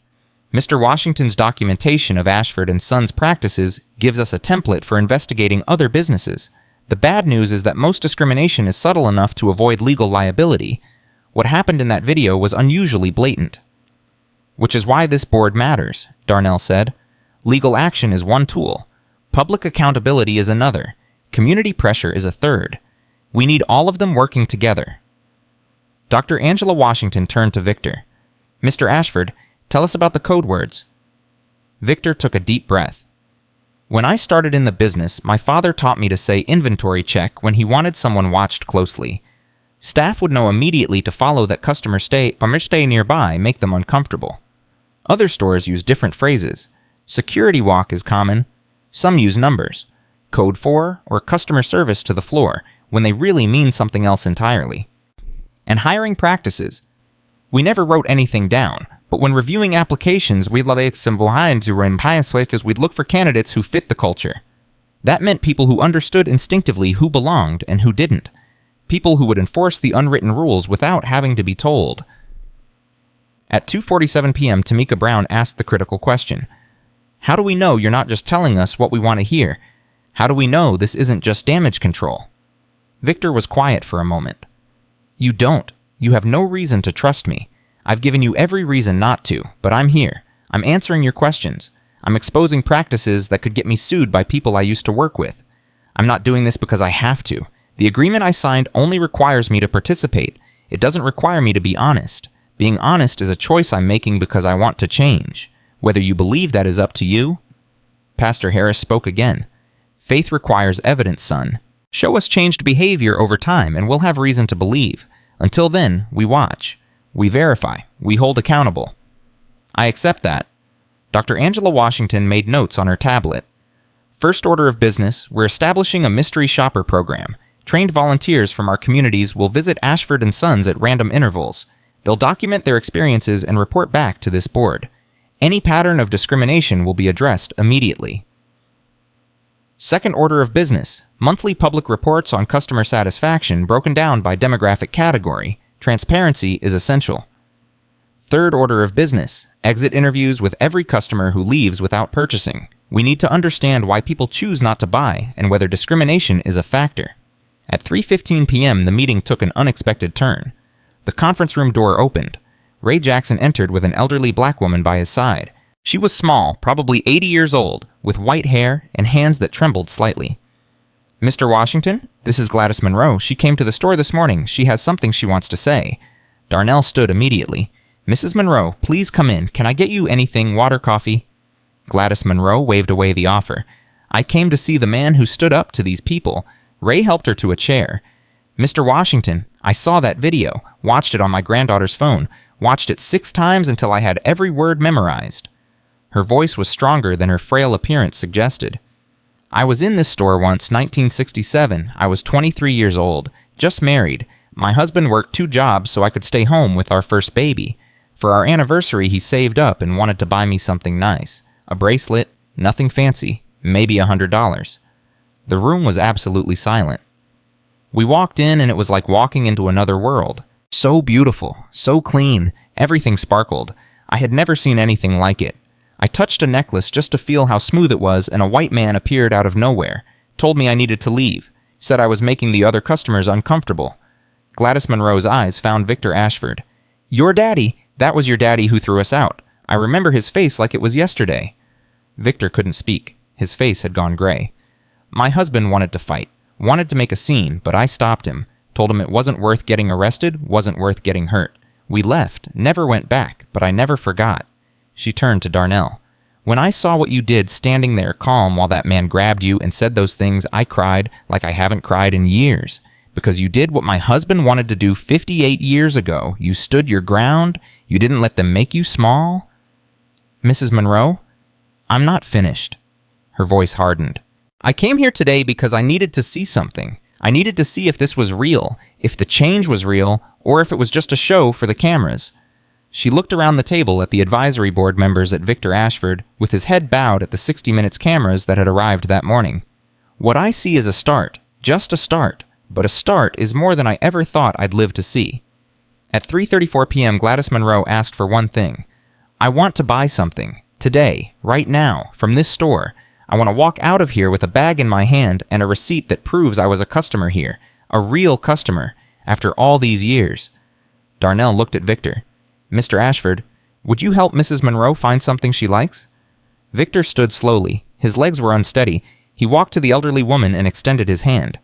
Mrs. Monroe, it would be my honor. The entire advisory board followed them down to the sales floor. Megan Torres was working the jewelry counter. Her eyes widened when she saw the group approaching. Mrs. Monroe is looking for a bracelet, Victor said. Something special, something to celebrate 58 years of marriage. Price is no object. Megan hesitated only a moment. Of course. Mrs. Monroe, would you like to see our sterling silver collection, or perhaps something with gemstones? Gladys Monroe studied the young sales associate carefully. Show me what you would show any other customer. I'll show you what I would show my own grandmother. For the next 20 minutes, Megan brought out piece after piece. She explained the craftsmanship, the history, the meaning behind different designs. She let Mrs. Monroe try on everything, touching and holding and comparing, without any hint of impatience or suspicion. Finally, Gladys chose a simple silver bracelet with a small diamond at the clasp. The price was $800. This is the one. Victor processed the transaction himself. His hands shook as he wrapped the bracelet, placed it in a box, slid it into a signature bag. Mrs. Monroe, on behalf of my family, on behalf of 3 generations of Ashfords who should have treated you better, I want to apologize. What my father did to you in 1967 was wrong. What I did to Mr. Washington last week was wrong. I can't undo the past, but I can promise you that the future will be different. Gladys Monroe took the bag. She held it for a moment, feeling its weight. Words are easy, Mr. Ashford. Actions matter. But this, she held up the bag. This is a start.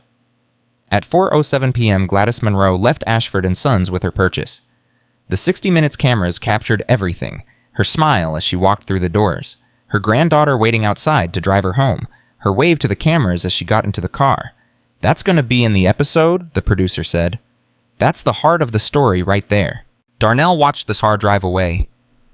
That woman waited 58 years, he said quietly. 58 years to buy a bracelet. My mother never got that chance. Patricia put a hand on his shoulder. But thousands of other mothers will now, because of what you started.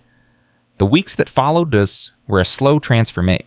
Week 2 of training brought the first confrontation. Derek Miller, the young associate who had struggled on day 1, accused Dr. Foster of manipulating the group with guilt tactics. The argument lasted 45 minutes and ended with Derek crying in the bathroom, while 3 other employees talked him down. Week 3 brought the first mystery shopper report. A young black woman in professional attire had visited on Tuesday. She was approached within 2 minutes, shown several pieces, and treated with respect throughout. Customer satisfaction rating 4.8 out of 5. Week 4 brought the first failure. An older sales associate named Richard had been caught on camera following a Hispanic customer through the store without offering assistance. The Community Advisory Board reviewed the footage and recommended termination. Darnell agreed. Week 5 brought an unexpected success. Megan Torres, the associate who had laughed at Darnell on that first day, received the highest customer satisfaction scores of anyone on staff. Her reviews specifically mentioned her warmth, her patience, her ability to make every customer feel valued. I don't understand it, she confessed to Dr. Foster during a private session. I was terrible. I was part of the problem. How can I be getting the best scores now? Because you genuinely changed. You looked at your behavior, understood why it was wrong, and chose to be different. That's not easy. Most people can't do it. But how do I know the change is real? How do I know I'm not just performing better because I know I'm being watched? You'll know when the cameras go away and you keep treating people the same way. Change becomes real when it doesn't require effort anymore. when it's just who you are. At the end of week 6, the 60 Minutes crew conducted interviews. Darnell sat across from the correspondent in conference room B, the same room where everything had happened. "Mr. Washington, when you walked into this store 6 weeks ago, did you know what would happen?" "I suspected. My mother had been treated badly here 26 years ago. I came to see if anything had changed." And nothing had changed. The words were different. The tactics were more subtle, but the core assumption was the same, that people like me don't belong in places like this. You could have simply exposed the discrimination and walked away. Instead, you're investing millions in trying to transform this business. Why? Darnell was quiet for a moment. Because exposure without transformation is just entertainment. People watch the video, feel outraged for a day, and move on to the next scandal. Nothing actually changes. I didn't want entertainment. I wanted change. Real, structural, lasting change. And do you think you're achieving that? Ask me in a year, ask me in 5 years. Change takes time. What I can tell you now is that the conversations happening in this building every day are conversations that weren't possible 6 weeks ago. People are examining assumptions they've never examined before. That's a start. Victor Ashford's interview was harder to watch. "Mr. Ashford, the video of you grabbing Mr. Washington has been viewed over 20 million times. What goes through your mind when you see it?" Victor's voice was barely a whisper. "Shame. Deep, profound shame.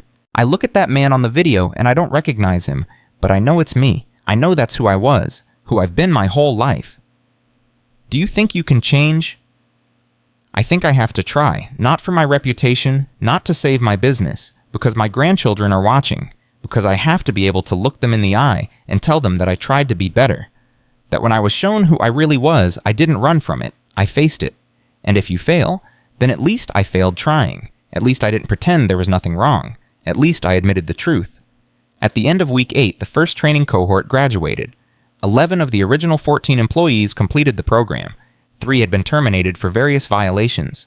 2 new hires had been brought in through a reformed hiring process that prioritized character over culture fit. Dr. Foster addressed the group one last time. 8 weeks ago, most of you sat in these chairs, skeptical, hostile, convinced this was all a waste of time. Some of you still feel that way. That's okay. Change doesn't happen on a schedule. What matters is that you've been exposed to new ideas, new perspectives, new ways of seeing the world. What you do with that exposure is up to you. She paused. "I want to leave you with something Keisha Washington used to say. Her son shared it with me. She would tell him, everyone you meet is fighting a battle you know nothing about. Be kind, always." That's what this comes down to, not policies or metrics or training modules. Kindness, the simple recognition that every person who walks through those doors is a human being with a story, with struggles, with dignity that deserves respect. If you remember nothing else from the past 8 weeks, remember that. At 5:47 p.m., Darnell addressed the graduates. "My mother never got to see this. She never got to walk into this store and be treated with dignity. But because of what happened here, because of what you've accomplished, the next mother will. And the one after that, and the one after that. You are part of something bigger than yourselves now. Don't waste that." He handed each graduate a certificate personally. When he reached Megan Torres, she was crying. "Mr. Washington, thank you. Thank yourself. You did the work." "No, I mean, thank you for giving me a chance, when you could have just destroyed all of us. My mother believed in second chances. I'm just honoring her memory." When he reached Victor Ashford, the room went quiet. Victor took the certificate with trembling hand. "I don't deserve this." "No, you don't, but you earned it. There's a difference." Victor looked at the certificate for a long moment. "I'm going to frame this, put it next to my father's picture, so every day I remember who he was and who I'm trying not to be." At 6:15 p.m., the first phase was complete.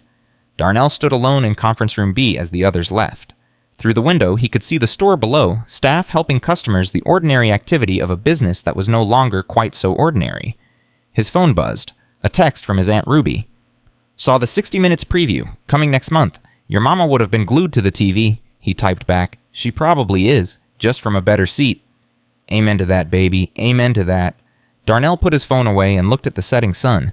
8 weeks ago, he had walked into this building wearing his father's old clothes, carrying his mother's unfulfilled dream, hoping to find that something had changed.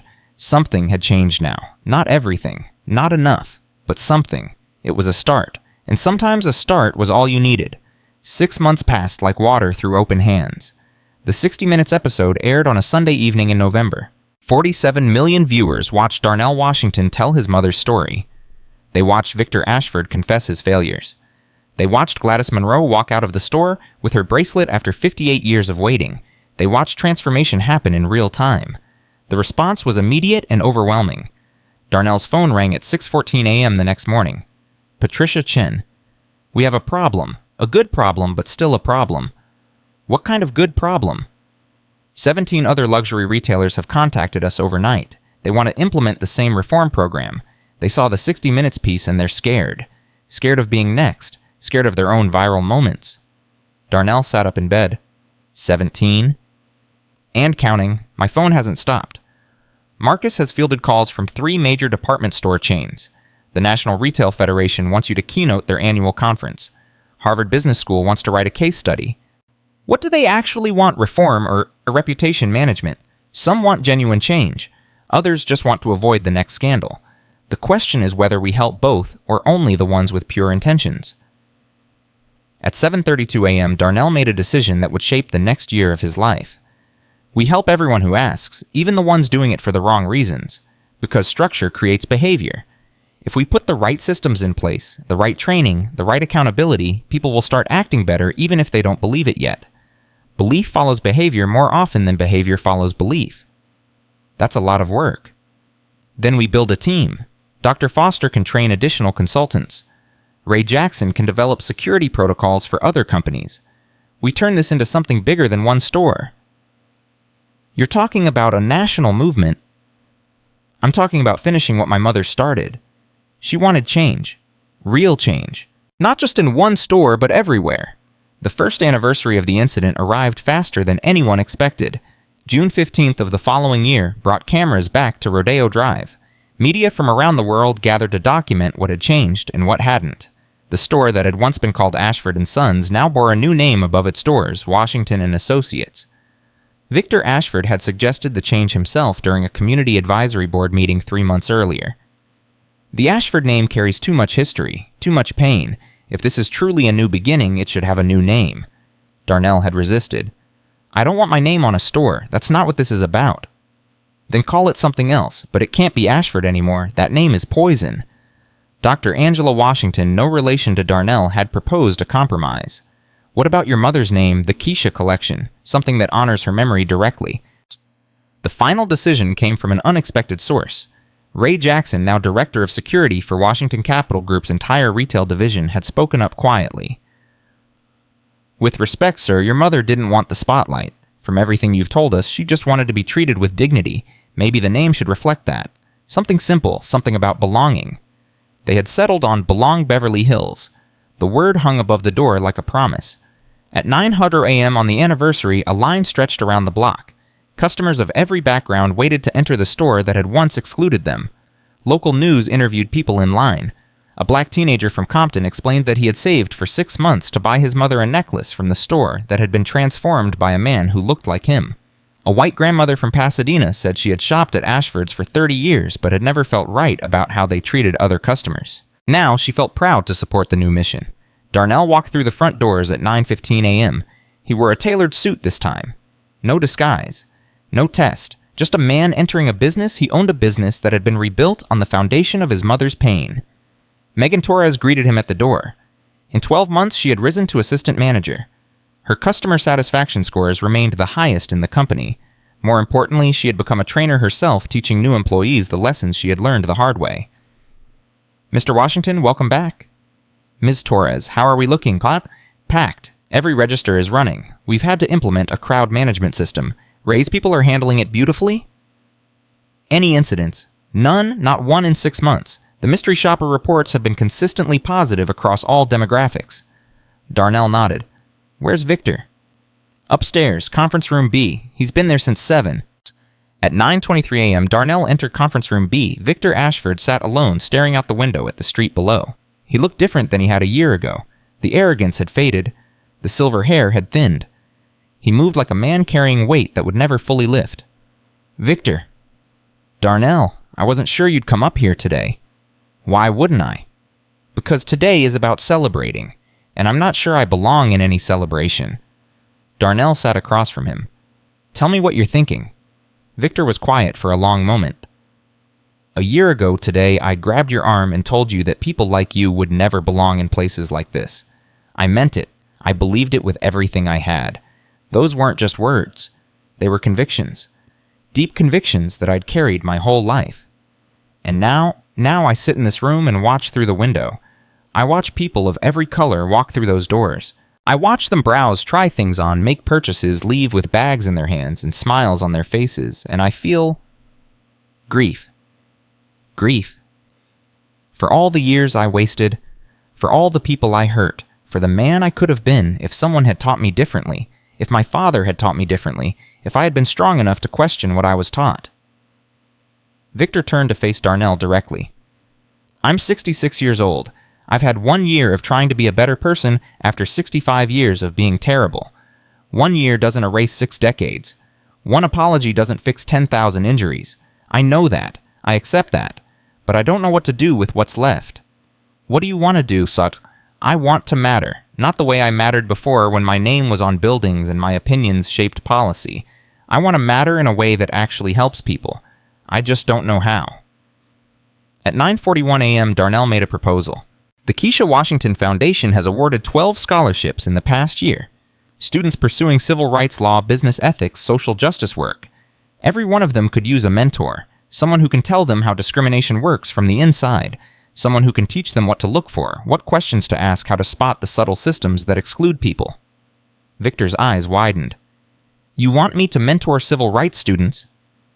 "I want you to teach them what you know, not the reformed version of you, the real version, the version that practiced discrimination for 30 years and got away with it. They need to understand how the system works in order to dismantle it." "They'll hate me." "Some will. Others will learn from you. The question is whether you can handle their hatred while still trying to help them." Victor considered this for a long time. "I'll do it, if they'll have me." "They'll have you. I'll make sure of it." The first scholarship recipient arrived at noon. Her name was Maya Thompson. She was 23 years old, a third-year law student at UCLA specializing in civil rights litigation. She had grown up in Watts, the daughter of a single mother who had worked in a hotel laundry for 25 years.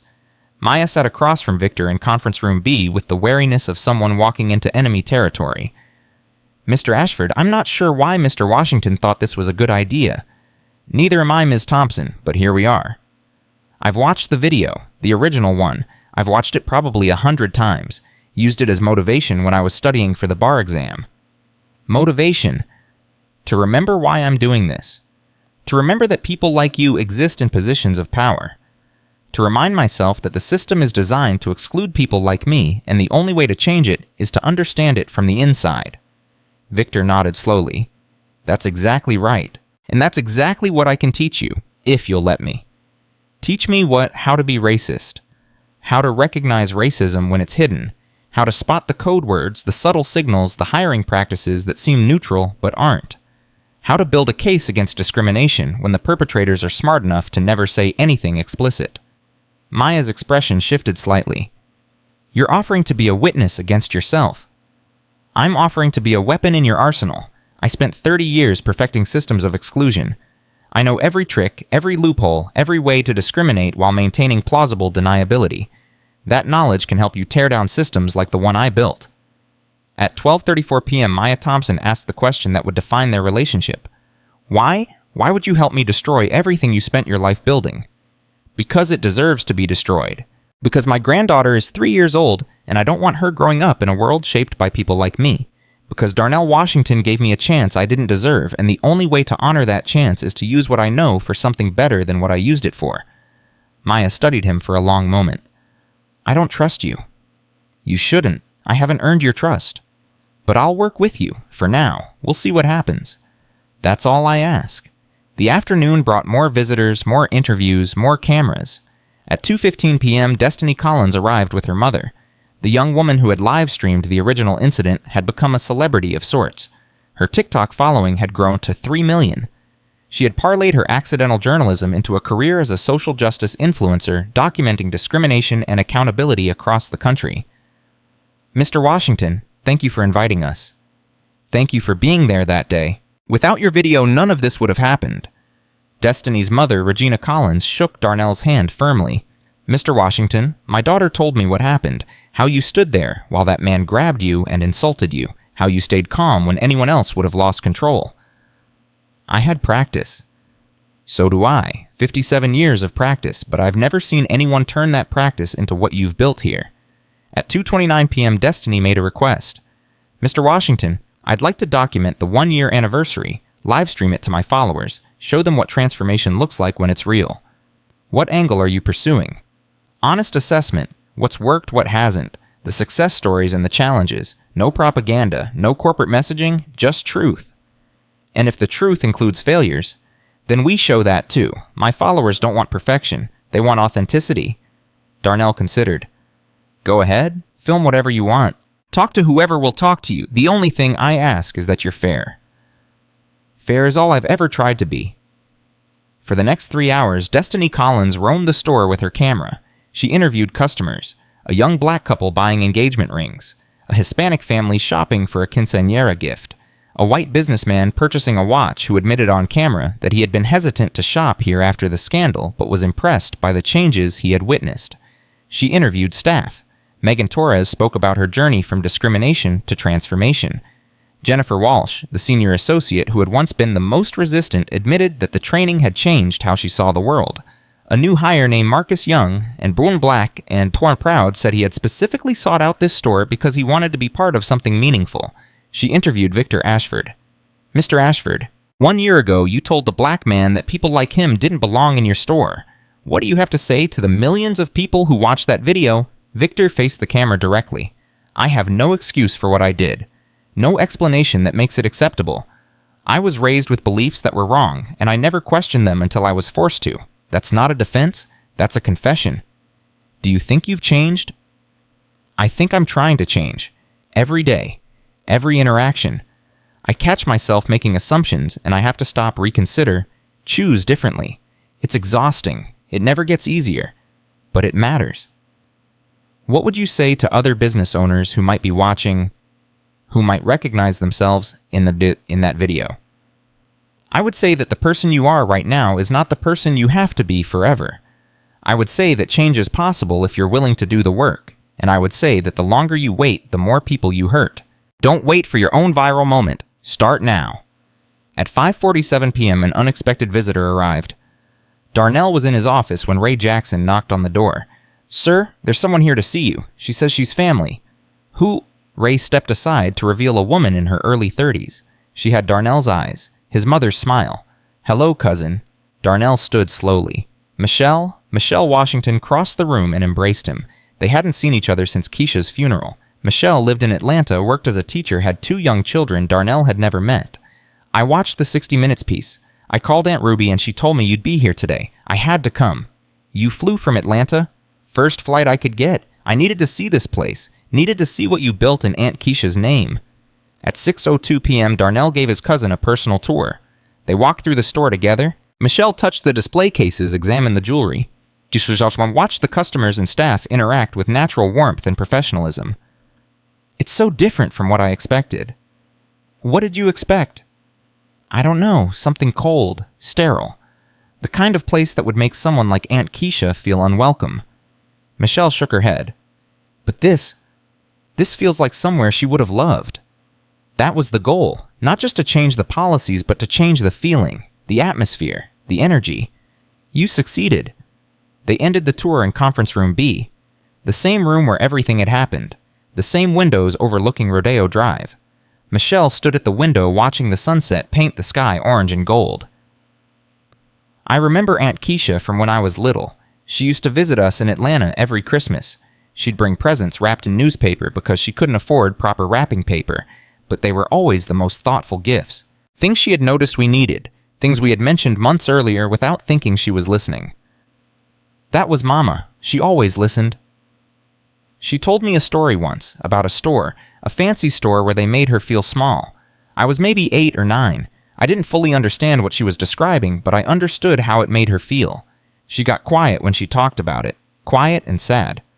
She never forgot." "No, she didn't, but she also never let it make her bitter. She could have carried that anger forever. Instead, she carried hope. Hope that things would change. Hope that her grandchildren would live in a different world. At 6:23 p.m., Michelle asked the question Darnell had been waiting for. Was it worth it, all of this? The money, the time, the energy, the emotional cost. Was it worth it just to prove a point? Darnell was quiet for a long moment. It wasn't about proving a point. It was about finishing something Mama started. She spent her whole life believing that people could be better, that the world could be better. She never got to see that belief vindicated. She died still waiting for the world to change. He turned to face his cousin. I had the resources to make change happen. Not just to hope for it, but to build it, to force it where necessary, to create structures that would outlast my own involvement. If I had those resources and didn't use them, what would that say about everything Mama taught me? It would say you learned the wrong lessons. Exactly. The money was never the point. The revenge was never the point. Even the accountability, as important as it was, wasn't the ultimate goal. The goal was always transformation, becoming something better than what we were, proving that Mama's faith in humanity was justified. And is it justified? Some days I think yes, some days I'm not sure, but more people are trying now than were trying a year ago. More systems are changing. More conversations are happening. That has to count for something. At 7:00 p.m., the formal anniversary celebration began. The store had closed early for a private event. 200 guests filled the space. Community leaders, staff members, scholarship recipients, journalists, and family. The Keisha Washington Foundation had organized the evening, transforming the retail floor into a celebration of progress and possibility. Darnell stood at a podium that had been set up near the watch counter. The same counter where Victor Ashford had grabbed his arm exactly 1 year ago. 1 year ago today, I walked into the store wearing my father's old work clothes. I came to test whether the world had changed since my mother was humiliated here 26 years earlier. The answer, as millions of you saw, was no, the world had not changed enough. The crowd was silent. But that's not the end of the story, it's just the beginning. In the past 12 months, we have implemented reforms in this store that have become a model for the industry. 17 other retailers have adopted our protocols. Over 200,000 employees nationwide have completed diversity training based on the program we developed here. Customer satisfaction scores among minority shoppers have increased by 47% across participating businesses. He paused. Those are numbers, statistics. They matter, but they don't tell the whole story. The whole story is in the people. In Megan Torres, who went from laughing at a customer to becoming the highest-rated employee in the company. In Victor Ashford, who went from grabbing my arm to mentoring civil rights students. In Ray Jackson, who went from keeping his head down to leading security reforms across 34 properties. Ray Jackson, standing at the edge of the crowd, wiped his eyes. The whole story is in Gladys Monroe, who finally bought something from this store after 58 years. In the young black couple who bought their engagement rings here last month. In every customer who walks through those doors and feels welcomed instead of watched, valued, instead of suspected, human instead of categorized. Darnell's voice grew thick with emotion. My mother never got to see this. She died believing that the world had not changed enough, and she was right. But she also died believing that change was possible, and she was right about that too. She planted seeds her whole life. Seeds of kindness, seeds of hope, seeds of faith in human potential. I'm just trying to water them, to give them the sunlight they need to grow. He looked out at the crowd. Some of you knew my mother. Pastor Harris, you sang beside her in the choir for 40 years. Aunt Ruby, you held her hand when she was dying. You know better than anyone what kind of woman she was. Not perfect. Not a saint. Just a person who believed that everyone deserved dignity and tried to live that belief every single day. Pastor Harris called out, Amen. This store, these reforms, this foundation, everything we've built in the past year, it's all for her. It's all to prove that her life mattered, that her pain meant something, that her faith was not wasted. At 7:34 p.m., Darnell made an announcement that surprised everyone. The Keisha Washington Foundation is expanding. Starting today, we're committing $50 million over the next 10 years to civil rights education, retail reform, and community development. We're partnering with 12 universities to establish Keisha Washington Fellowships for students pursuing social justice careers. We're launching a national certification program that will allow any retail business to prove their commitment to inclusive service. Gasps rippled through the crowd. But that's not all. I'm also announcing that as of January 1st, I will be stepping back from day-to-day operations of Washington Capital Group to focus full-time on the Foundation's work. The business will continue under capable leadership. But my heart is here. My purpose is here. This is the work I was meant to do. Patricia Chen looked like she had swallowed a lemon. They had discussed this decision, argued about it, and she had ultimately supported it while making clear she thought he was taking a significant personal and financial risk. Some people will say I'm walking away from success, that I'm sacrificing everything I built, but I'm not walking away. I'm walking toward the work that matters most, toward the legacy my mother deserved, toward a world where no child ever has to watch their parent be humiliated for the color of their skin. At 7:52 p.m., the celebration continued with testimonials. Megan Torres spoke about her journey. "A year ago, I was the villain, the woman who laughed at a customer, the woman who judged someone by their clothes. I deserved to be fired. Instead, I was given a chance to learn, to grow, to become someone my grandmother would be proud of. That chance changed my life."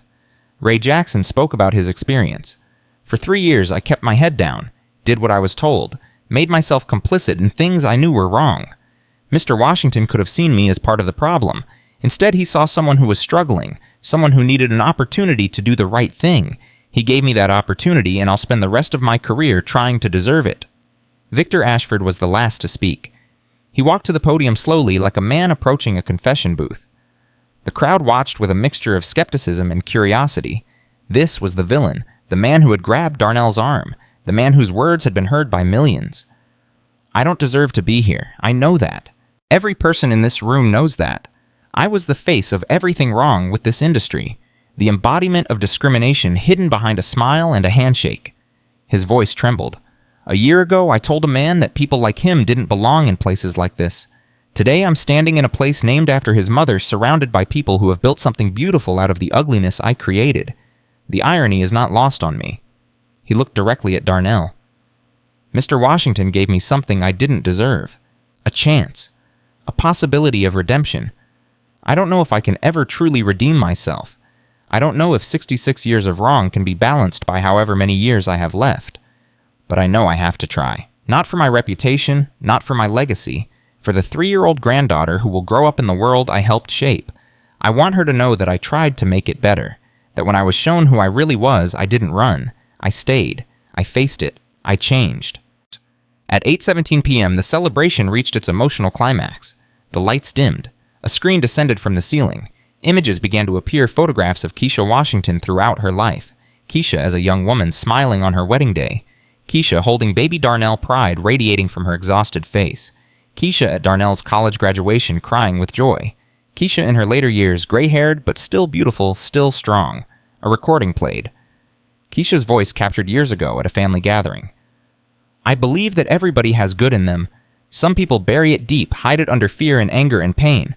But it's there. You just have to give them a reason to find it. You have to believe in them even when they don't believe in themselves. That's what love is. That's what faith is. Seeing the best in people and helping them see it too." Darnell stood, frozen tears streaming down his face. He had never heard this recording before. Aunt Ruby had found it on an old camcorder while cleaning out Keisha's belongings. She had saved it for this moment. "Mama," he whispered. The recording continued. "My boy Darnell is going to do great things. I know it. I knew it from the moment he was born. There's something special in him. Something that's going to change the world. I just hope I live long enough to see it." The recording ended. The room was silent except for the sound of crying. At 8:31 p.m., Darnell composed himself enough to speak. "She didn't live long enough to see it, but I hope wherever she is, she knows. I hope she can see what's happening here tonight. I hope she can feel how many lives she touched, not just through her own actions, but through the son she raised." He looked up as if speaking directly to her. "I kept my promise, Mama. I didn't let them make me small. I didn't let them win. And I'm going to keep fighting, every day, for as long as I have, until the world you dreamed of becomes the world we live in." Pastor Harris began to sing, the old hymn that Keisha had loved, that she had sung in the choir every Sunday for 40 years. One by one, others joined in. The store filled with voices, with hope, with the sound of a community united by something larger than themselves. At 9:00 p.m., the celebration began to wind down. Guests departed with gift bags containing products from the store literature about the foundation and small cards bearing Keisha Washington's quote, "Seeing the best in people and helping them see it too." Darnell stood by the door, shaking hands, accepting hugs, thanking everyone for coming. His cousin Michelle was among the last to leave. "I'm proud of you, Darnell, so proud." I'm just doing what Mama would have wanted. No, you're doing more than that. You're doing what you wanted, what you believed was right. Aunt Keisha gave you the foundation, but you built the house. That's your achievement, not just hers. She kissed his cheek and left. At 9:23 p.m., only a handful of people remained. Darnell, Patricia Ray, Megan, Victor, the core group that had been through everything together. They sat in Conference Room B, the same room where the confrontation had happened, where the negotiations had occurred, where transformation had begun. What now? Patricia asked. Now we rest for one night. Tomorrow we start again. The work never ends, does it? No, it doesn't, but that's okay. Some work is worth doing forever. Ray Jackson raised a glass of water. To Keisha Washington, the woman who started it all. Everyone raised their glasses. To Keisha. At 9:47 p.m., Darnell asked for a moment alone. The others filed out. Patricia squeezed his shoulder as she passed. Victor nodded respectfully. Ray offered a small salute. Megan smiled through tears. Then he was alone. He walked to the window. The same window where his mother had once stood 26 years ago, feeling small and unwelcome and worthless. The same street where she had walked away with empty hands and a wounded heart. He pulled out his phone and opened the photo gallery. Scrolled to a picture of his mother taken at his college graduation. She was smiling so wide her face looked like it might split open from joy. I did it, Mama. Everything you wanted. Everything you dreamed of. I made them see us. I made them change. I built something that will last longer than both of us. He pressed the phone to his heart. You never got to walk into this store and feel like you belonged. You never got to buy something beautiful and carry it home in a fancy bag. You never got to see the world change the way you always believed it could. Tears slipped down his face. But I see it every day. Every customer who walks through those doors and feels welcomed. Every employee who treats strangers with kindness. Every business that adopts our reforms because they saw what's possible. You're in all of it, Mama. Your faith, your hope, your belief that people can be better than they are. He looked out at the city lights. Rest now. You earned it. I'll carry the rest. I'll keep fighting. I'll keep building. I'll make sure your name means something for generations to come. At 10:00 p.m., Darnell Washington walked out of the store for the last time that day. The streets were quiet. Beverly Hills at night had a different feeling than Beverly Hills by day. Softer. More forgiving. The luxury that had once felt exclusionary now felt like something he had the right to inhabit. He had earned this moment. His mother had earned this moment. Every person who had ever been made to feel small in a place like this had earned this moment. 1 year ago, he had walked in wearing his father's old clothes, carrying his mother's unfulfilled dreams, hoping to find that something had changed. Now, everything had changed. Not enough, never enough. The world was still broken in 1,000 ways. Discrimination still existed. Prejudice still lurked. The work was far from finished. But something had shifted. A crack in the foundation of how things had always been. A door opened that could never be fully closed again. His mother had spent her life planting seeds. He had finally seen them bloom. At 10:15 p.m., Darnell Washington got into his car and drove away. Behind him, the store glowed softly in the darkness. The name above the door, Belong Beverly Hills, caught the streetlight and seemed to shimmer. Tomorrow would bring new challenges, new obstacles, new opportunities to fail or succeed. The work would continue as it always had, as it always would. But tonight, for one quiet moment, Darnell allowed himself to feel something he rarely felt. Peace. The peace of a promise kept. The peace of a mother honored. The peace of a legacy that would endure. Keisha Washington had lived her whole life believing that change was possible. Her son had proven her right, and in proving her right, he had changed not just one store, not just one industry, but the story itself. The story of who belongs. The story of who gets to decide. The story of what happens when someone refuses to be made small. That story now had a different ending. An ending where dignity won, an ending where faith was rewarded, an ending where a mother's dreams finally came true even if she wasn't there to see it. Some stories end with tragedy, some stories end with triumph. This story ended with transformation, and transformation, unlike revenge, lasts forever.